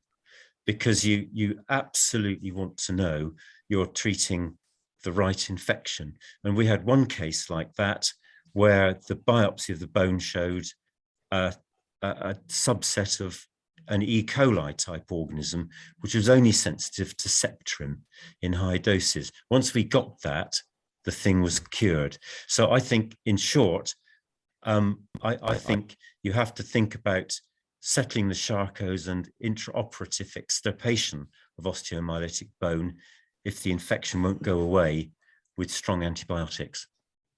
Yeah, agree. Thank you very much, Dr. Richard. It's a Thank pleasure. you. So the stage is yours to speak to the next speaker. I think he's around. Right. Professor Martinez, are you there? Yes, I'm here. Can you hear hello. me? Well, very welcome, and thank you very much Welcome. for coming. We're very much looking forward to your presentation, and I'm going to introduce you by saying that you're the head of the foot group in Madrid, and your work has been crucial, really, on aspects of diabetic foot care, including the influence of biomechanical dysfunction, preceding ulceration and following surgery, and wound dressing effects and surgical versus medical infection for osteomyelitis, which we've just been talking about, and this other really crucial issue of below ankle revascularization. So we're really looking forward to hearing your experiences with these critical issues. Thank you very much. Thank you very much for your kind presentation, and thank you very much for inviting me for joining this this meeting. It's a real privilege for me sharing my experience in this field, because it's one of my favorite field of expertise concerning diabetic foot osteomyelitis. So I try to share my screen, and I think everything works well. So I think you are now seeing my screen. If not, please let me know. So so thank you again for the invitation, and thank you for the organizer for giving me the opportunity to share with you this lecture concerning the optimal management of diabetic foot osteomyelitis. So first of all, I would like to do a brief introduction about this complication of diabetic foot ulceration. So the first important thing is that diabetic foot osteomyelitis is the most frequent infection among diabetic foot infection. This is very logical because the majority of the ulceration are located close to bone prominence. So it's very easy that the ulcer go in depth and expose the bone, and then produce an infection at the bone structure. Second important thing is diabetic foot osteomyelitis is associated with poor patient outcome and high risk of amputation. Indeed, I think it's one of the main reasons for indication a minor or a major amputation, especially when it's associated with other complications such as peripheral vascular disease or Charcot's foot. The third interesting point is that bone infection is considered as one of the main barriers to heal a diabetic foot ulceration. And that means that some people are treating patients with bone infection without any knowledge. So that means, for instance, that the awareness around diabetic foot osteomyelitis is very poor, and in some occasions, the patient is stopped to healing, and the main reason is that the patient suffers for osteomyelitis. So finally, this is produced, or this is the main causes for this, is the difficulties and the controversies in diagnosis and treatments. And mainly, I'm going to focus in diagnosis and the treatment of diabetic foot osteomyelitis. So first of all, probably the main problem that we have with this kind of patient is the poor awareness around this complication. So the majority of the doctors, surgeons, and other physicians, when they are looking this kind of lesion, they are thinking that there is not a serious thing, there is only a small ulcer located in a lesion too, and there is not a complication. And especially this is a problem because the majority of the diabetic foot osteomyelitis, especially in the very beginning phases or in other cases in the chronic osteomyelitis, they have an absence of clinical sign with a small site located in the forefoot, and this all these reasons lead to underestimate this complication. So probably another concern that we have with diabetic foot osteomyelitis is the difference in the clinical presentation. That means that there is not only a single disease. So that means that the clinical presentation could be different. And you can find patients with a different scenarios. For instance, you can find a patient with a bone exposed, with the joint exposed, with the tendon exposed, or associated with soft tissue infection. All these patients have diabetic foot osteomyelitis, but obviously the clinical presentation is not the same. And if you had only one picture in your brain, probably you can find difficulties in diagnosis other clinical presentation. So this variability is coming from different factors. For instance, the foot location and the association with soft tissue infection at necrotizing soft tissue infection. This is very, in my opinion, the most important thing because this is associated with soft tissue infection. Usually the patients are showing a clinical sign or inflammatory signs. So the vascular status is another condition for the clinical presentation. If you have a patient with a poor vascular status, probably the response of the body, the inflammation are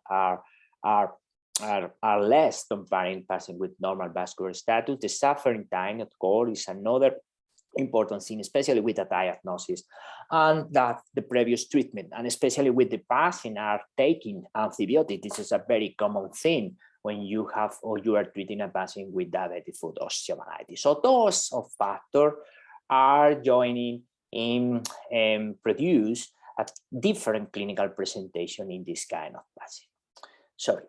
So how we can overcome this concern and how we can diagnose diabetic foot osteomyelitis properly. So I think it's very important to have a protocol, to develop a real protocol. Follow this protocol helps you to get the correct diagnosis. Sometimes the people are very disorganized and is looking for the laboratory test firstly and then for asking for an MRI. No, so I think it's important to define different steps in order to organize what is the approaching for diagnosis of diabetic foot osteomyelitis. So this is my proposal in a very simple first 3 steps, first, second, and third, and other that are supporting your suspecting about the diabetic foot infection. So the first step obviously is the assessing the clinical sign of the patient, and this is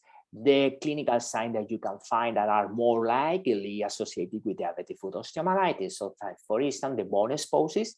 So that means that you are seeing the bone, you can see the bone, no, you can touch, it's quite different.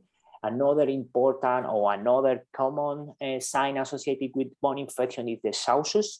So this is the special clinical presentation for this kind of patient. The pus drainage, when the pus are coming up from the joint, and this is another important sign. This is less common, but this is very important to take into account the synovial liquid drainage. When you are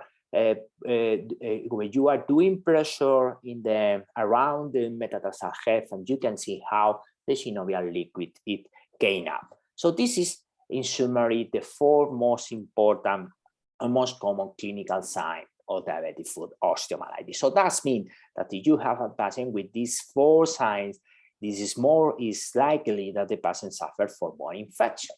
But obviously, the daily practice that our patients are not simple than the previous picture. But why? Because in some occasions, you can find a patient with chronic diabetic foot osteomyelitis. And the problem is patients with chronic diabetic foot osteomyelitis don't have any clinical site of infection. So you should discard always diabetic foot osteomyelitis, even if the present, even without the presence of inflammatory and clinical site of infection. So especially when the patients have these factors for bone infection. That means a chronic ulceration close to bony prominence, when the patient has a diabetic foot ulcer without or insufficient offloading, very common in the majority of the patients that are coming to our clinics. When the patient suffers from recurrent cyst lesion, that means the ulcer that is closed and open continuously. When you have an ulceration without improving within 6 weeks, and when you have an ulceration with a low sufferance time, so that's been more than 3 months. So what is the recommendation of the International Working Group Diabetic Foot Guidelines concerning the first step of diagnosis of diabetic foot osteomyelitis? So this is the recommendation, and I agree with all of them.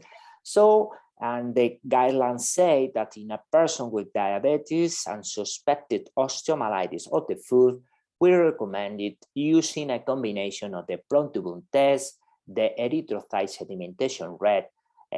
You can use other inflammatory markers, for instance, C-reactive protein or procalcitonin, and the plain X-ray.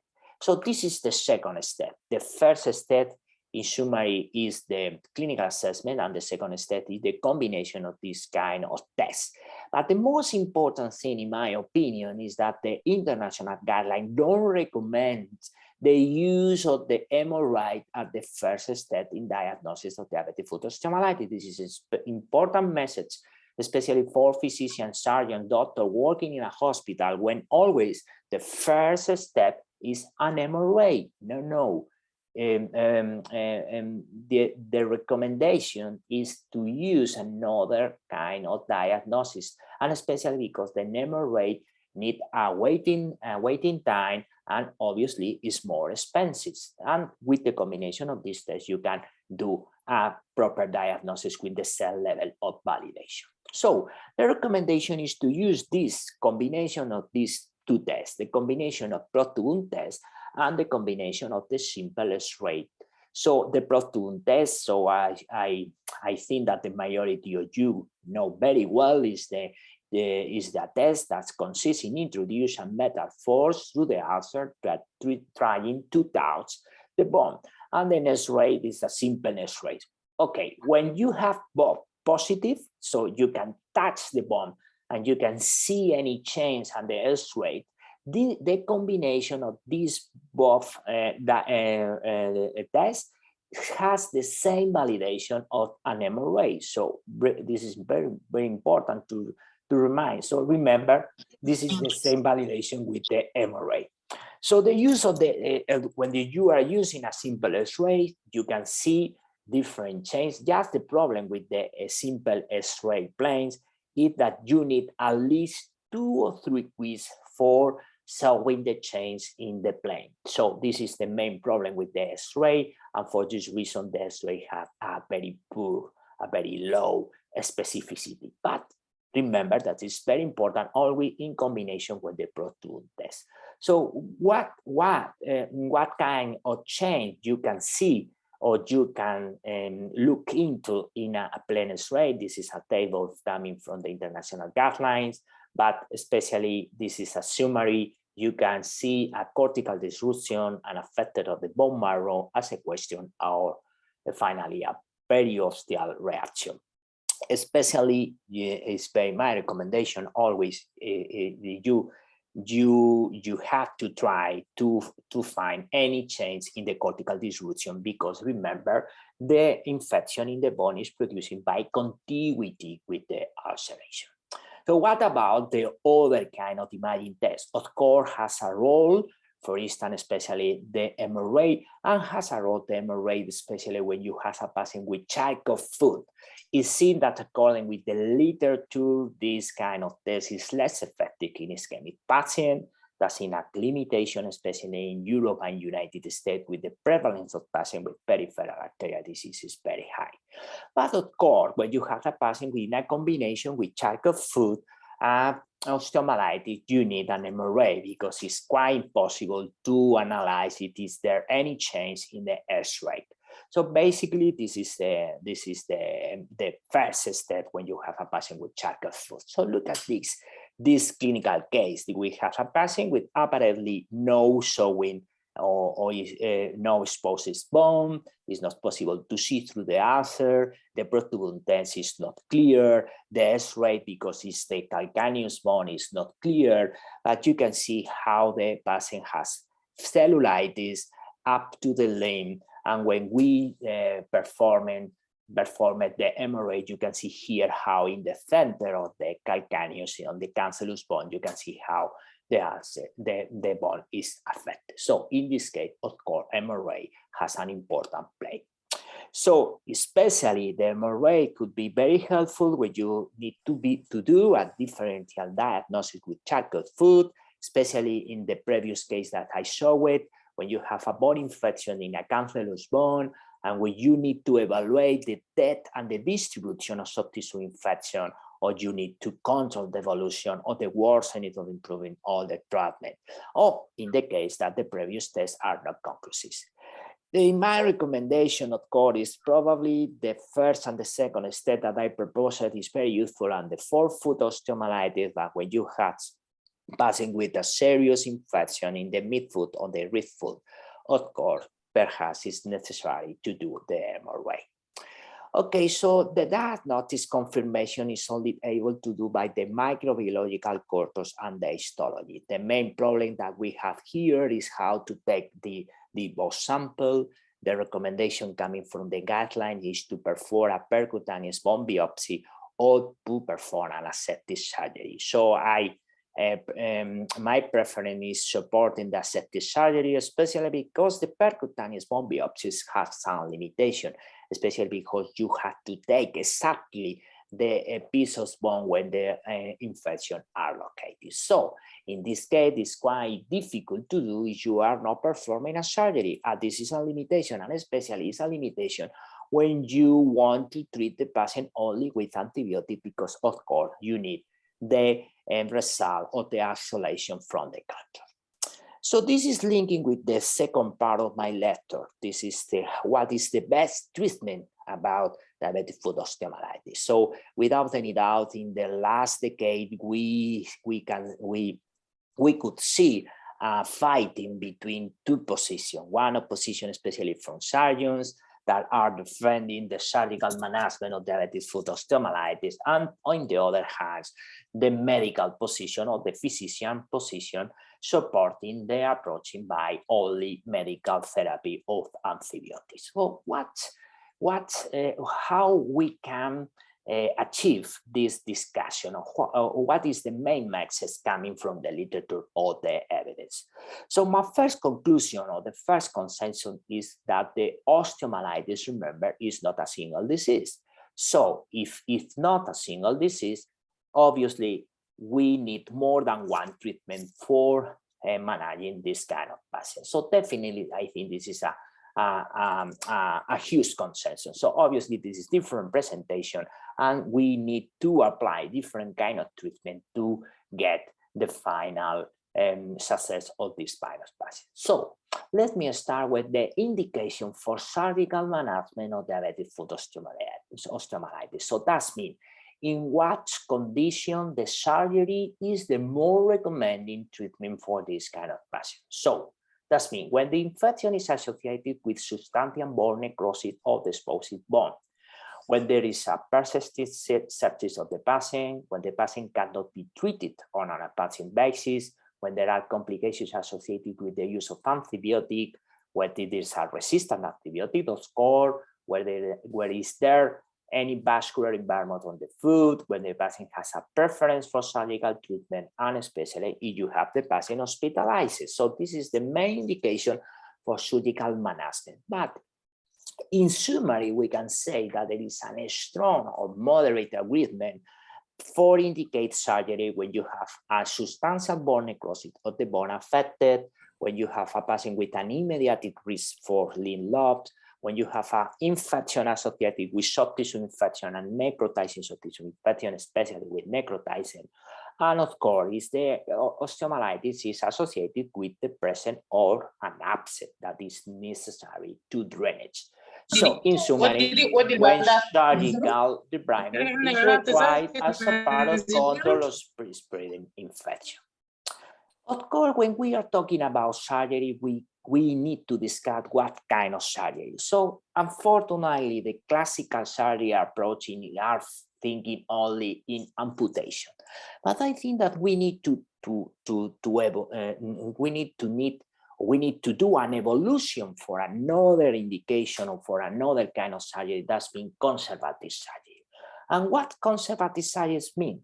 Conservative surgeries mean that when you have a diabetic foot osteomyelitis with a bone infection, it's only necessary to remove the infected bone. It's not necessary to do an amputation of the rest of the part of the foot. So in summary, we can say that we need specific techniques in diabetic foot surgery. And these specific techniques are coming for the podiatric surgery. So there is nothing new. This is a lot of techniques that it has been described almost 100 years ago or 50 years ago, and you can use the techniques for treating this kind of patient. So here the innovation is to select properly what is the surgical approach, and the selection of these techniques is according to the ulcer location and is according to what kind of surgical approach you need to remove the infected bone. So for instance, let me put you an example with this patient. This is a patient who suffered for a plantar ulceration that is producing an osteomyelitis, but osteomyelitis in the sesamoid, not in the metatarsal head. So probably in some part of the world, just indication is to do or to perform a first-stop amputation, but you can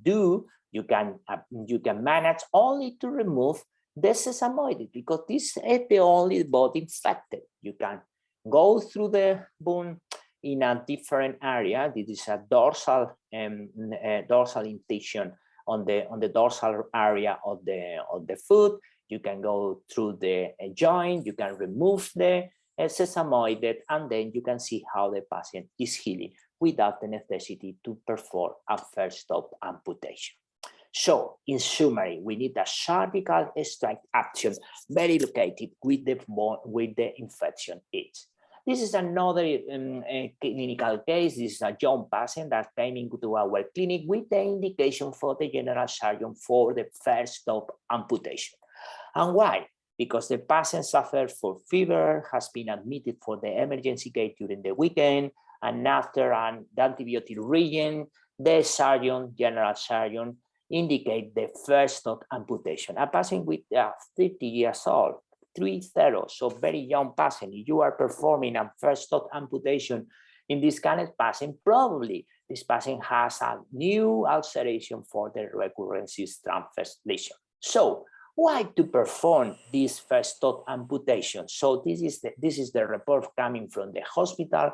Remember, they asked for a confirmation of diabetic foot osteomyelitis and MRA. I don't know if you need any confirmation that the body is infected. You can see how you can touch the bone through the ulcer. You can see here the ulcer is broken down. So why you need an MRA? So this is something that honestly I don't understand.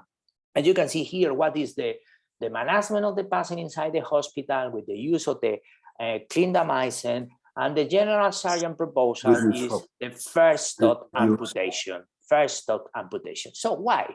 Because it's possible to manage this patient only to remove the bone infected. You can see here how we are removing the joint in the interphalangeal joint. You can see here the pre-straight and the post-surgical straight. And you can see here the achieve of the almost the ulcer heals after 20 days of this post-surgery. So it's possible to manage this patient with this kind of approaching with the conservative surgery. You can see here at 100% and the wound healed.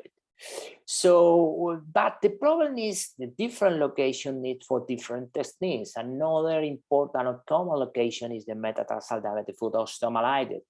It's not the same if you have this kind of ulcer or you have this kind of ulceration. So probably the surgical approach is made for different approaching. But this is very important. Remember that you need to perform a proper surgical following what is the recommendation for the podiatric surgery. So that means that when you need to remove the metatarsal head, you need to locate very well the surgical neck.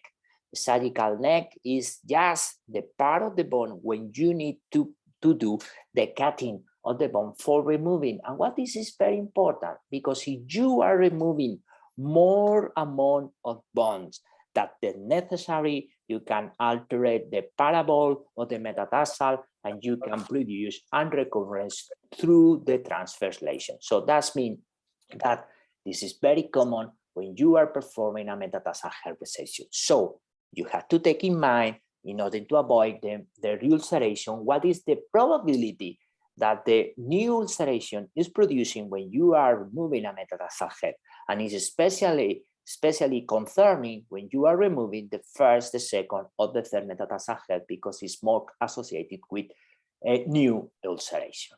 Perhaps we can use this kind of bone substitute in order to reduce the transverse lesion, because you can feel the joint space, and perhaps the patient has another part of the foot with for loading, and you can reduce the probability, but it is still until investigation. This is, for instance, a clinical cases in which a patient we need to remove all the metatarsal joint at the first toe, and we fill it with this bone substitute, and you can see how the patient achieved the total healing without the necessity for first toe amputation. Finally, I would like to discuss about the use of antibiotic. You can use the antibiotic after surgery, or you can use the antibiotic as the only treatment of the patient. Of course, the antibiotic after surgery is only recommending for a short period of time if you are sure that you are removing all the bone infected. But what happens when you want to treat the diabetic foot osteomyelitis only with antibiotic? This is very important to take into account. So for instance, when you need to do only with antibiotic, you need to remind that the indication for this treatment is only when you have a neuropathic ulcer without peripheral arterial disease, without necrotasis or tissue infection, without the exposed bone, confined in a 4 foot and with a little area, in a patient with the easy to flog, when there is not other medical causes for surgical treatment, or of course, when there is an appropriate antibiotic regimen. So this is the recommendation for the treating patient with antibiotics. So the question is, can I treat all these patients with antibiotics? Yes, we can, but remember that we have some limitation with the kind of patient. So the first of all, the renal status. The second, the vascular status of the patient. The third is the cover to how the soft tissue are covering the bone, and especially the probability to have bacterial resistance, especially because it's very common the previous antibiotic with the use of quinolones. So the antibiotic selection has to be into consideration the duration of the previous antibiotic, what is the covering of the soft tissue over the bone, what is the previous antibiotics and the duration of the ulcer, and what is the bone bioavailability of this antibiotic. This is only a proposal when you have a patient without any previous antibiotic.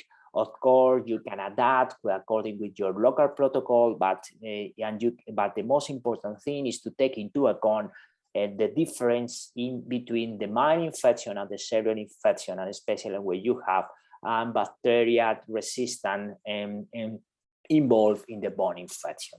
Of course, it could be different in different parts of the world, but this is only remind when you have a patient without any previous antibiotics.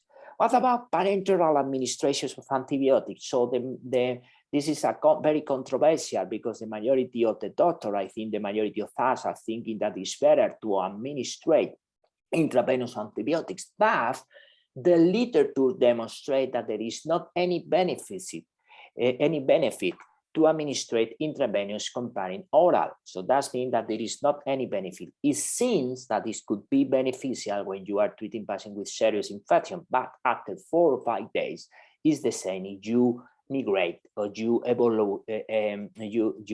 do an evolution for an oral antibiotic, because the literature does not demonstrate any benefit to intravenous antibiotics so far.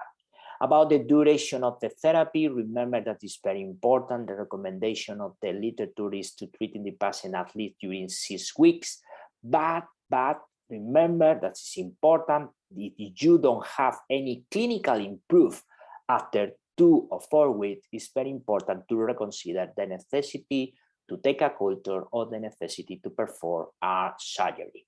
So very important, the clinical assessment, and especially the recommendation is to do a clinical assessment by 4 weeks to decide it is necessary to continue with the antibiotic therapy or to decide it is necessary to perform any kind of surgery. So it seems that the effectiveness of the antibiotic regime is very, very good according with the literature, because the median is up to 70% of the patients that are improving when you are treating only with antibiotics. But remember, the majority of these studies are based in a previous culture isolation. So that means that when you are treating a patient, at least you need a bone culture to be sure that the antibiotics are covering very well the bacteria. That is me.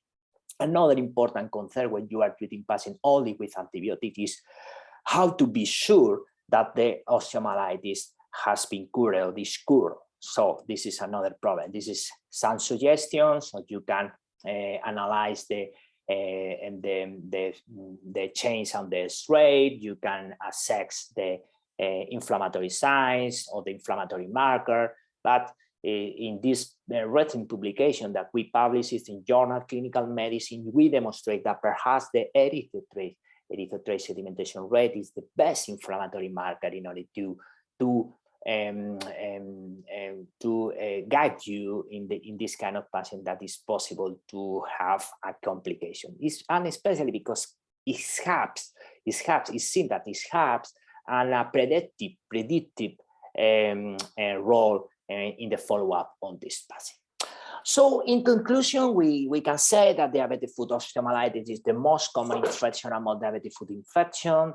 There is some challenge in diagnosis causing delays and early referral and treatment. That is wrongly associated with amputation as the only solution. That, of course, we have alternatives for medical and surgical treatment, but that has some similar result in the indication for treatment is inadequate. So there is not a better treatment than other. That is a better indication than other. This is so the key is a good indication. And remember that reinfection and reulceration are frequent complications of this kind of patients. So thank you very much for your attention. Thank you very much, Professor Lázaro Martinez. It's really excellent. And I wanted to ask you 1 or 2 questions. And the first is, I noticed from some of your work a really interesting finding that outcome was worse on patients with lower HbA1c levels. Sorry, patient with lower glycosylated hemoglobin levels. Yeah. Because that's quite a current issue of not to overtreat, isn't it? And I wondered if you would like to expand on that. Yeah. So honestly, when we saw this kind of finding, we don't have a very logical argument for supporting what is happening. So it seems that perhaps this kind of patients suffer for a serious diabetes and comorbidities, and this patient is under a strong control for many professional inside of the multidisciplinary team. So in summary, we can say that the patient with a low hemoglobin glycated, so it's seen that our patients will suffer for more comorbidities, our patients who receive a more close follow-up for the rest of the multidisciplinary team, because honestly, there is not other reasonable reason for this kind of finding. Yeah, I remember a patient who had very successful extirpation of osteomyelitic bone, insulin-dependent diabetic, had reached 70 years of age, and his HbA1c was 48, 50, and nobody had noticed because of poor integrated records. So by the time after that inflammation was removed, he was more sensitive to his insulin. So when it's a tragedy because he came back for the long wait in an outpatient clinic and went hypo, fell over and fractured his hip. And I think that was a tragedy to me. In a place we reviewed, it was during a peer review we found this thing. And I suppose it underlined for me that thing of reviewing diabetes medication intensity after treatment of an inflammatory condition, because the person is going to be more sensitive to insulin. So I was very interested to see your finding. I think that perhaps backs that up. Absolutely. Yeah. Now, the other thing was you dealt very nicely, I thought, with the bone biopsy versus deep tissue dissection.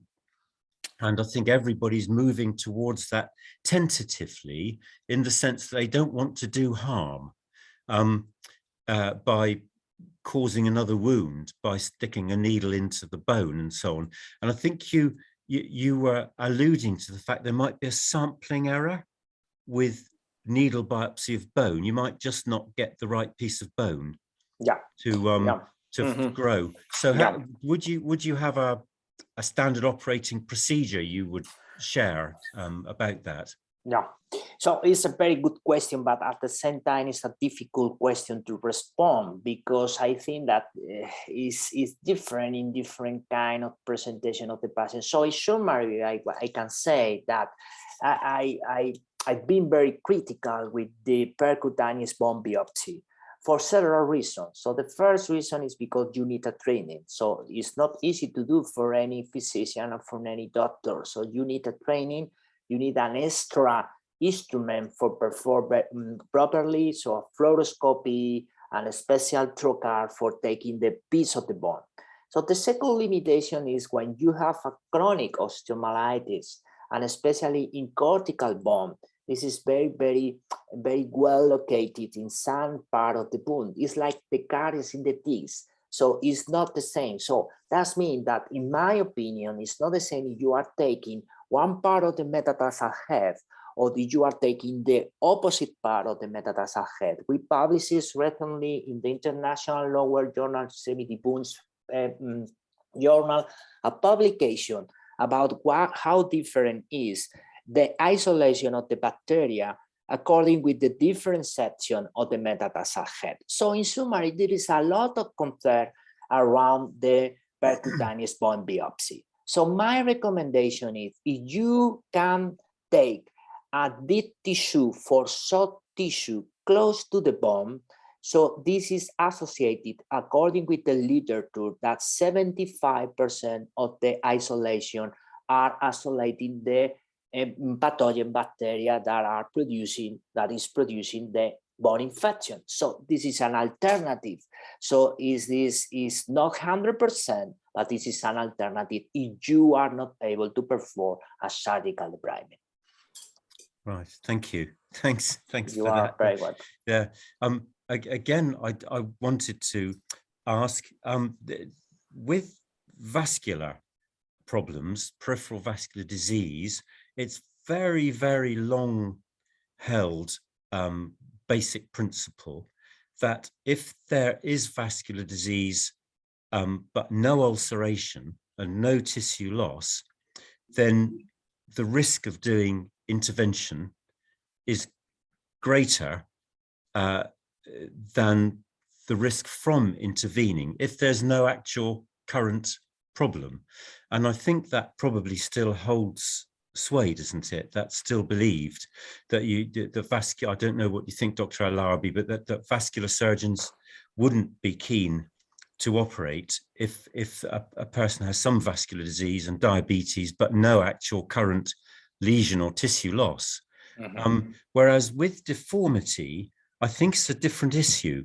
And so if there is recurrent ulceration or prominence of bone, can you give us guidelines about when you think surgical intervention, discrete surgical intervention to fashion a better weight-bearing foot is better than offloading? Well, okay, so there is only unclear border between the right indication in this kind of patients. So, but usually, so the simple answer is that we apply always conservative offloading before surgery. So surgery is always the second option. Why? Because we have a lot of complications after the surgery with this kind of patient, regardless the vascular status. Of course, vascular status is mandatory. If you don't have a very good vascular status, it's not possible to perform the surgery. But even when you have a vascular status, the rate of complication in diabetes patient is higher comparing with patient without diabetes. So always our indication is try to control the offloading with therapeutic use and with customized insole and another orthotic intervention. And if the patient don't have a very good result, that is the second step is perhaps the surgical indication. Thank you. And last thing, what about Achilles tendon release? If there's repeated forefoot ulceration, do you feel that's as good as we think it is? Yes, it's a very good procedure, but again, so the rate of complication is very high in many patients. So why? Because just the problem when you are performing an Achilles tendon leathering in a patient with neuropathy and without neuropathy, so usually a patient who can feel there is a resting for this patient and a compliance for offloading. So that is different in patients without any pain and with neuropathy that are walking and the rate of compliance are very low. And in our experience, there is not a publication, but in my experience, the rate of complication is again higher in this patient with neuropathy. So it's an alternative, but remember, if you are performing an Achilles lengthening, you need to follow a close follow-up of the patient for reduce the number of complications. Thank you. That's excellent. That's masterful. Thank you very, very much. I don't know, does anyone else have questions or chat? Please put in the chat for Dr. Lázaro Martinez to answer. I'm sure you'd be happy to look at the chat afterwards, Professor, and to make sure if there's anyone's got particular crucial issues to ask you about or contact they want. If you allow me, Mr. Chairman. Dr. Lázaro, as you know, we face sometimes some patients who present with multiple attacks of diabetic foot, and sometimes there is fasciitis, and infection is extending up to the mid leg or sometimes up to the knee. And we see there is a chance to give antibiotics, but the problem that the patient has multiple attacks in the past. And there is also some, I would say that multi-resistant organisms in the horizon. Either he gets it now or he will get it soon. And he is a non-compliant patient. There is a window for IV antibiotics with some, some restrictions for comorbidities like renal impairment or something like that. So what do you think? Those patients, do you prefer to go to do a major amputation for them, or you still give them a chance to expand? I know that at one stage, as you know, in few months or 1 year or 2 years, you will get an amputation anyhow. But I don't know, what is your opinion? What do you think? What shall we do?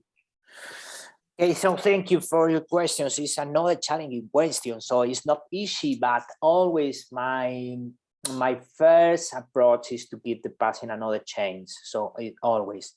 So sometimes it's not easy, of course, but I think this is the kind of the word that we choose. So we need to give the patient another option. And in the majority of the cases is working. So I think the key here is the multidisciplinary team. So when we are talking about bacterial resistance and the use of restricted antibiotics, so honestly, I'm a food surgeon. I'm not an expert in antibiotics, but when I discuss with the internal medicine or the infectologist with antibiotic, the selection of the proper antibiotics, I learn a lot. And I can see how it's possible to do an alternative treatment for the patient. So perhaps we need to discuss and we need to talk with all the multidisciplinary team around us, because when you are a surgeon or when you are a physician or when you are an infectologist, you have a very, I can say, very small view of the patient.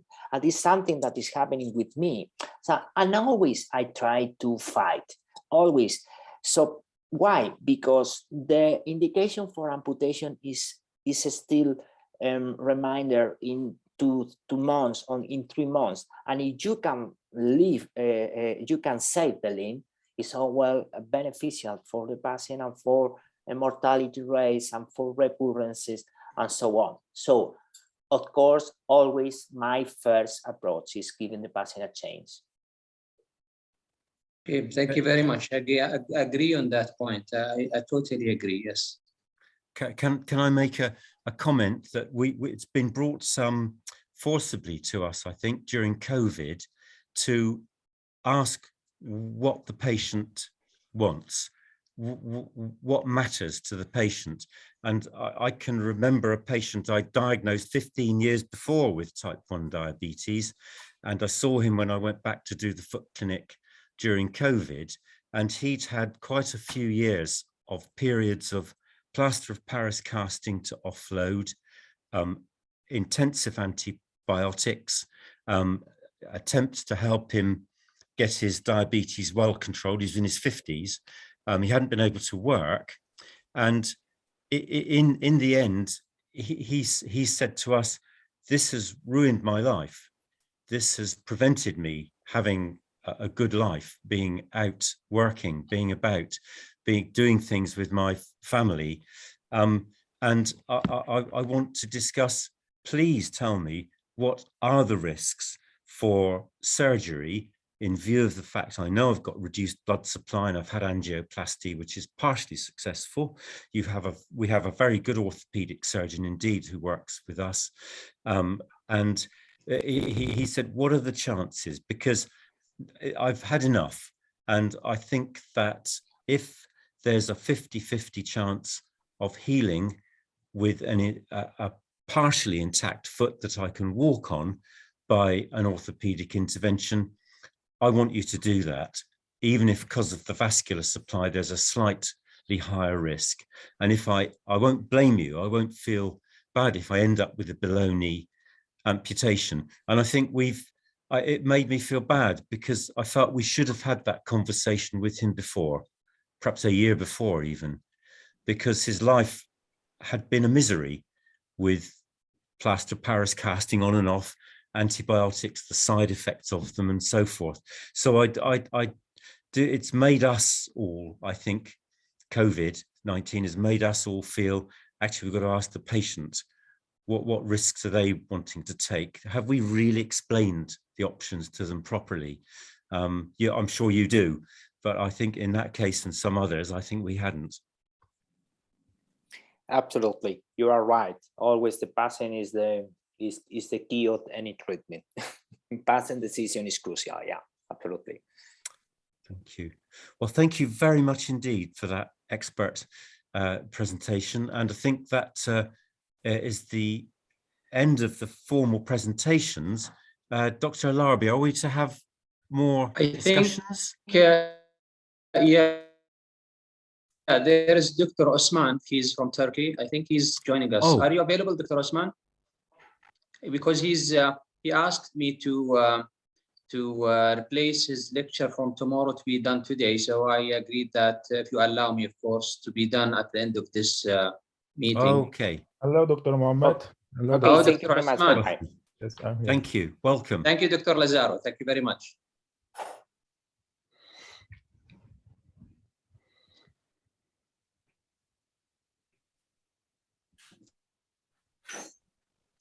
Dr. Richard, I think you have the CV of Dr. Osman. I do know. Thank you. Yeah, Yeah. I'll look that up as the talk starts. Thank you. Yes. So welcome to Professor Osman from Turkey. And plastic surgery is a much bigger feature of diabetic foot treatment in most other countries compared with the UK. We are lagging behind. So I'm very much looking forward to your way you coped during the COVID-19 outbreak. Thank you very much, Professor Osman, and we'll talk to you also at the end. Okay, thank you. Thanks for your kind invitation for this meeting. And I'm sorry I was not available for tomorrow and other days. And that presentation will be shorter than other valuable presentations. And I hope it will be and soon. Thank you very much. Actually, it's a old-fashioned subject for today's because pandemic is getting over or close to over. I think I'm not experiment about infectious diseases, but we can see some things. Before almost 2 years ago, at the beginning of the pandemic, I decided to write this article and is accepted as rapidly because I was working at music clinic with diabetic foot infections. Suddenly we stopped everything, every elective surgery as whole world. And then just we accepted trauma patients and diabetic foot ulcer patients. And I try to think about it, what we can do about for patients, because we know diabetes has a susceptibility for infections, and we should keep away these patients from the hospital because there are lots of upload for health workers.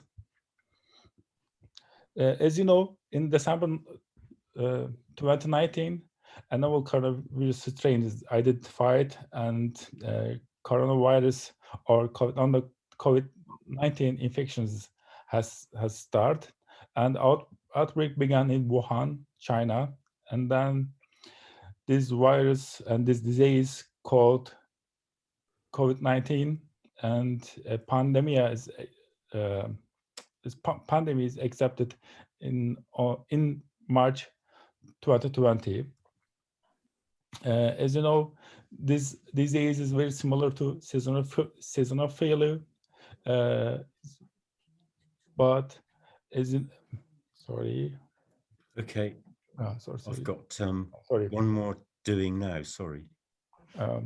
Seasonal failure, especially in young and healthy ones, but it has several morbidity and some mortality complications seen mainly elderly patients, and disadvantaged patients such as diabetic patients. And we know that in previous coronavirus outbreaks, patients with diabetes mellitus have been shown to have worse prognosis compared to population without comorbidities. What did we do for these patients? As you know, we did not know anything about coronavirus infection, so everything is confusing. So we should keep some strict rules for us and for patients during evaluation and during physical examination. We should keep some strict rules: use of surgical mask at all times, keep 6 feet distancing, of course, except physical examination, carefully questions about for fever, cough, or respiratory distress, or rather infected with COVID-19. Evaluation of the patients with vital signs, fever, pulse, blood pressure, and breath count must be evaluated. Evaluation of wound and degree of infection. According to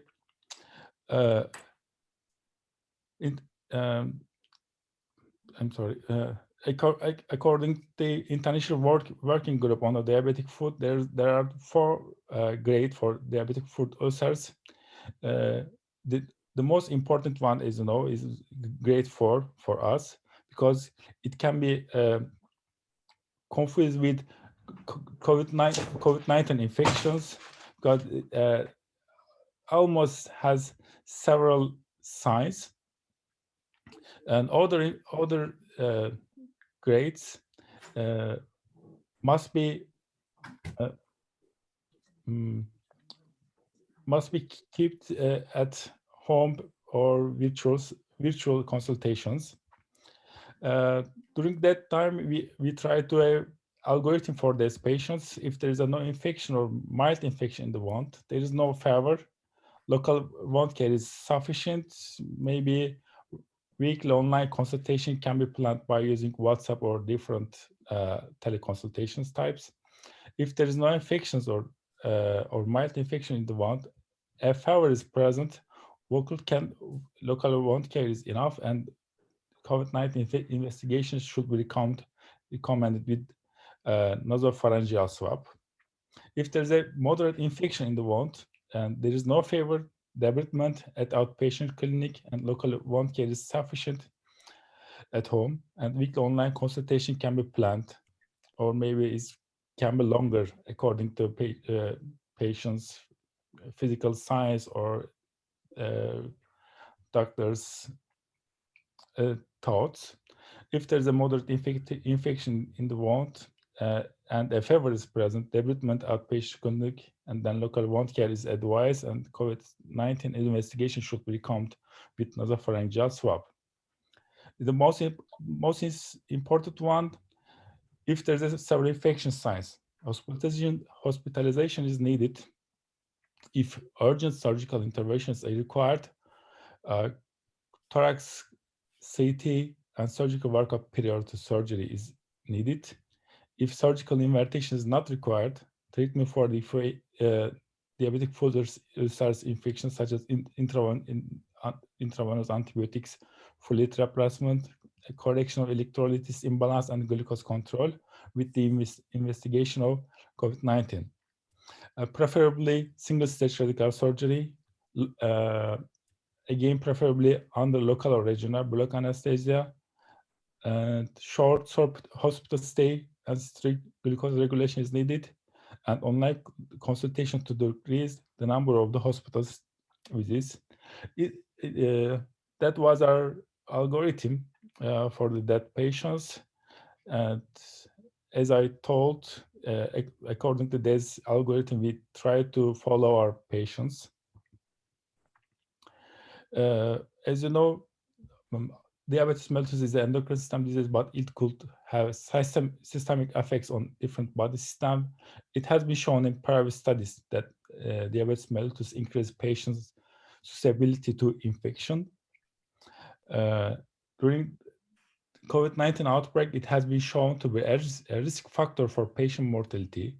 And as you know, diabetic foot infection is a complication of diabetes mellitus, which is the most common reason for diabetes patients to apply to the hospital. And it's causes approximately 40% of all non-traumatic lower extremity amputations. According to the International Working Group on the Diabetic Foot, grade 4 as accepted temperature, heart rate, respiratory rate, and white blood cells count, and there is very similar with COVID-19's signs. Most common symptoms of COVID-19 are fever, cough, dyspnea, and a decrease in white blood cells and increase in lymphocytes is shown. At the beginning of the pandemic, it was known that rate of sensitivity of nasopharyngeal swab is around 40 or 60%. On the other hand, even if reverse transcript is PCR is negative, the sensitivity of thorax CT is around 97%. A possible false negative results in the RT-PCR test may not change the COVID-19 diagnosis. If there is any suspicion for COVID-19, routine investigation should be carried out and the patients should be hospitalized if there are any positive signs in investigate studies. For patients with diabetic foot ulcer have several infection and systemic findings, especially those requiring urgent surgical interventions like amputation or major debridement. Thorax CT screening should be a helpful rule out study for COVID-19 because of having high sensitivity. In patients with sign of moderate local infection, detection of COVID-19 allows monitoring of the patient with a multidisciplinary and cautious approach. Why we need that CT examination before that surgery? Because anesthesiologist and surgical teams prepare intervention to the patient, also minimize the transmission of risk of possible COVID-19 infection to healthcare workers. And we know that COVID-19 infection can be get worse with incidental intubation. So regional black anesthesia techniques were preferred. Radical surgeries should be done and intensive care units should be prepared for these patients. In diabetic foot ulcer patients with several infection findings and negative thorax CT results, a decision must be done with that similar decisions. Case examples, one of the case during that time came to a hospital for diabetic foot infections. Actually, maybe now we know much more things about COVID-19 infection, but at these days we have to we saw that patient and I have to decide that below knee amputation. But nowadays it will be my last decision. And another patients with diabetic foot ulcer, again for this patient I had decided for amputation, but nowadays we have know much more things about COVID-19. So maybe first debridement, and I will try to heal with free flaps. And another patient with moderate infection and moderate necrosis on right heel. This patient is local debridement is done at outpatient clinic, and then patients followed with virtual consultation.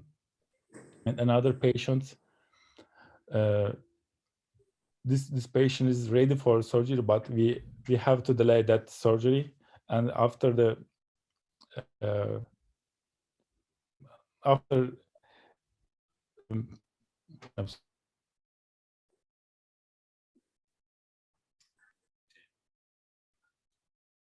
He's frozen. No, it wasn't. No, it may not be you.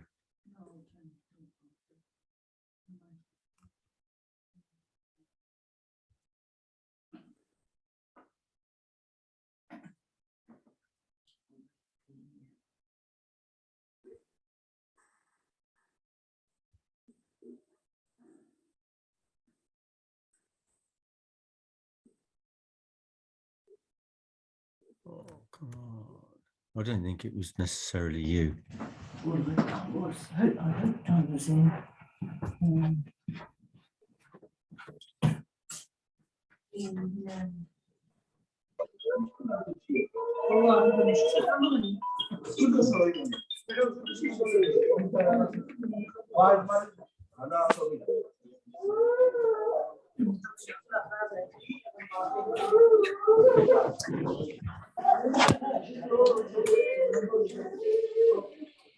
Oh, after all this time, the last thing.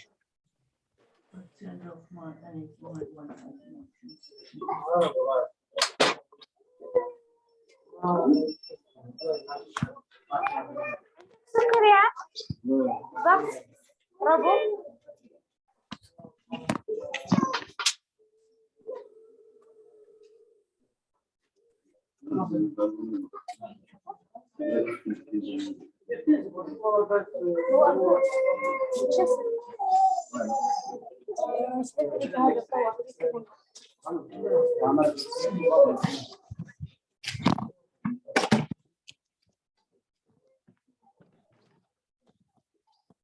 خلاص عقب الدكتور ورقته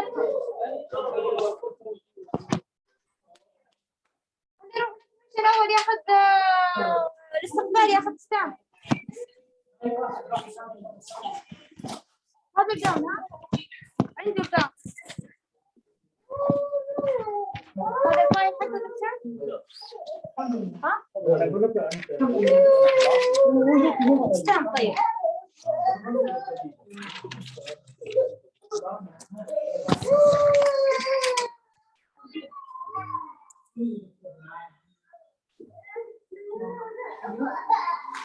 We will mute, sorry, Dr. Richard, we will mute just a minute. Our technician will mute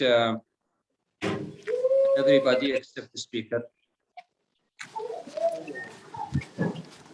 Sorry for the disturbance.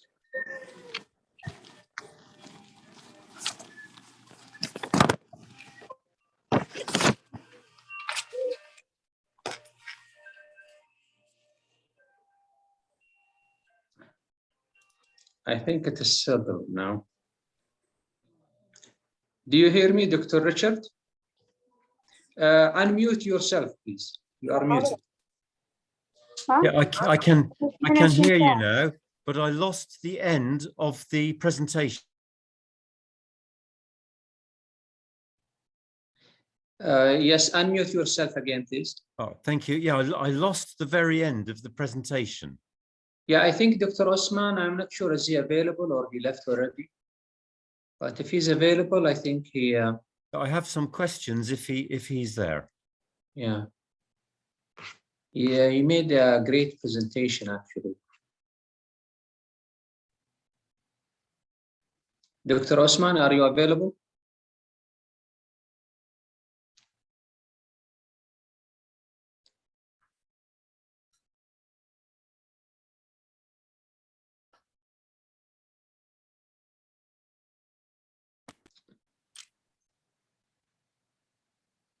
Dr. Osman?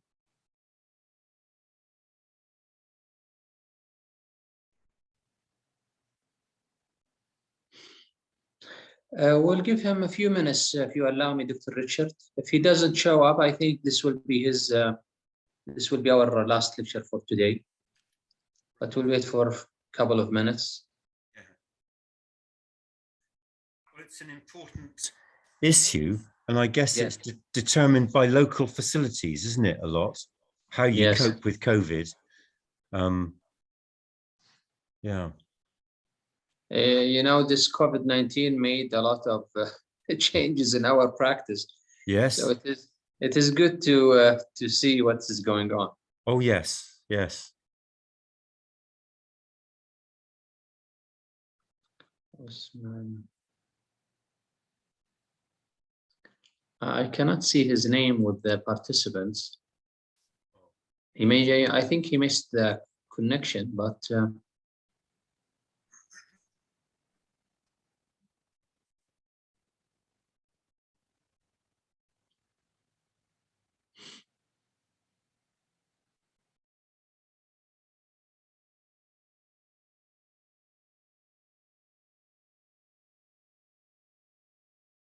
I think, did he lose the connection from his side, or?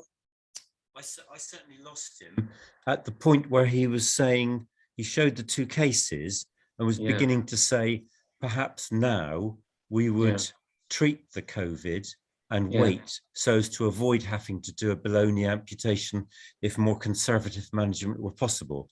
Whereas at the beginning, they just thought, well, there's nothing we can do. If we don't do the amputation, we can't treat the COVID properly, they're going to die anyway. So he'd said he might have rethought that had it been later on in the pandemic and there were treatments to stabilize the patient. I think there is an ethical question behind that. If you have a patient with, I would say, terminal stage of COVID and the patient has a septic diabetic foot, so what do you do? I think I can't find Dr. Osman's name here now. No. Oh. Dr. Osman? Yeah, I'm so sorry. There. There's a You are welcome. Due to weather conditions, electricity went out and suddenly is not the regular thing in Istanbul, but I'm so sorry. No, that's okay. Thank you very much, Dr. Osman. I think we got the basis of your very lovely but challenging presentation. And I think that perhaps everywhere in the world, every different place will have different facilities and have had to make different accommodation for COVID-19 patients, together with trying to treat their other conditions not related to the pandemic. Now, I wanted to ask you if you felt that oxygen saturations and PO2 levels gave you a guide as to whether to temporize with patients who might well be stabilized with their COVID, so that a more or a less radical foot intervention could be made, or what we were just discussing, you know, whether if they're very hypoxic and are heading for intensive care and a much less chance of survival, what did you stratify patients according to that risk? Actually, I'm a surgeon, so it's a bit more it's about for more intensive care doctors, I think. So I can't evaluate that. Unfortunately. Perhaps if I put it another way, did the intensive care doctors say to you, look, this patient is not going to do well, it's sadly very serious prognosis, so we recommend you don't do an anesthetic for foot surgery? Did you ever have them say, well, it's going to kill them off, it's going to be the end of them if you do that? No, but if a patient is not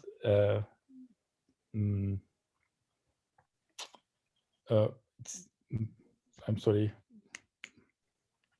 not suitable for general anesthesia or different things, or even regional block, you know, that patient has lots of sensations and lots of pain at their foot. So I did some finger amputations with non-anesthetics. Oh, right. Okay. Yeah, Dr. Osman, if you allow me, Mr. Chairman. Yes, of course. Dr. Osman, do you think you are facing an ethical question about how to handle a patient with a septic diabetic foot, and at the same time he has an active COVID infection? What is the ethical background? How to handle this ethical issue? If patients have diabetic foot ulcers, even if it's grade 4, we have to do what I should do, because there is severe infection. We have to save the patients from the infections. So if needed surgery, we should do surgery, unfortunately. But we should prepare intensive care unit or different things, and we should use some special mask or other things for for protecting us infection transmission. Yeah. But Good, before thank you. surgery,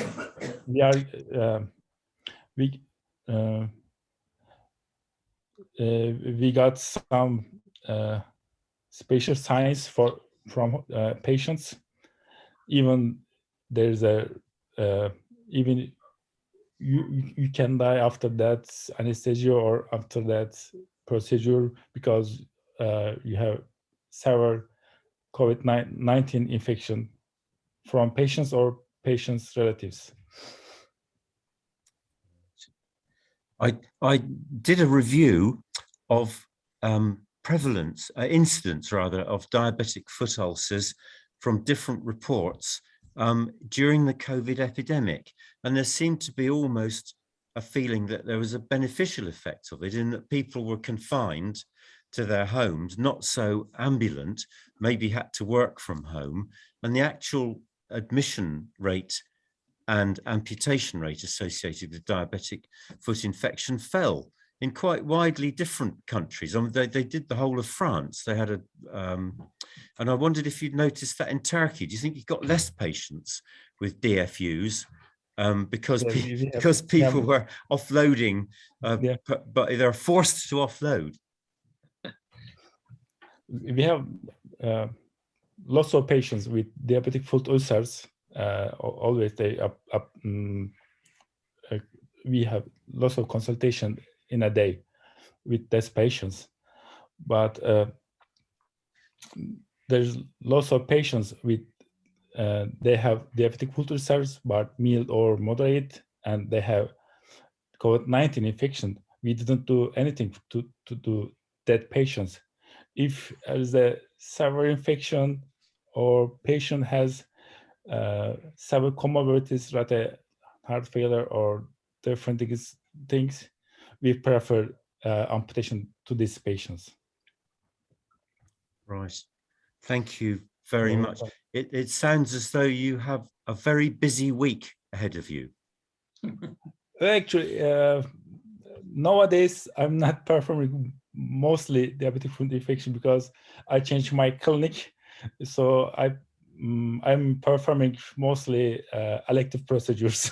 Yeah. Nowadays. Well, I hope you can join some of the rest of the symposium, and I hope you enjoy and successful in your busy week. Thank you very much for your presentation. Thank you very much.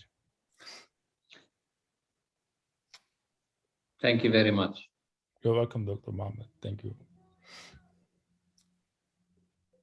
Dr. Richard, I think we reached our final lecture for today, and we will meet again tomorrow at 2:30, because I think the first speaker, he apologized that he will do it in another day, and Dr. Osman, he should be the second speaker for tomorrow, so he just presented today. So I think this is the end of our lecture for today. We'll start tomorrow at 2:30. Thank you very much. I look forward to joining in as much as I can for the rest of it. Thank you kindly. Thank you so much for asking me. I will be in touch with you again after the symposium to take your opinions on a few issues.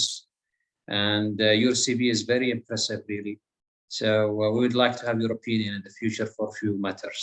I'd be delighted to help, and I feel I'm spokesperson for very many lovely, brilliant colleagues. Thank you very much. Thank you. Thank you. Have a good Bye night. for now. Bye. Bye. طيب، نشكر الأخوان والزملاء على حضورهم اليوم، ونتمنى لهم التوفيق، وإلى رعاية الله. نتقابل إن شاء الله بكرة والميت تومورو الساعة 2. إحنا قبل المحاضرة إن شاء الله بكرة حنعلن الوقت بالضبط، لأنه فيه 2 من المحاضرين، واحد منهم دكتور عثمان وقدم اليوم محاضرته، والدكتور الثاني من إيطاليا أتوقع طلب تأجيلها إلى يوم آخر، فبكرة حنعلن الوقت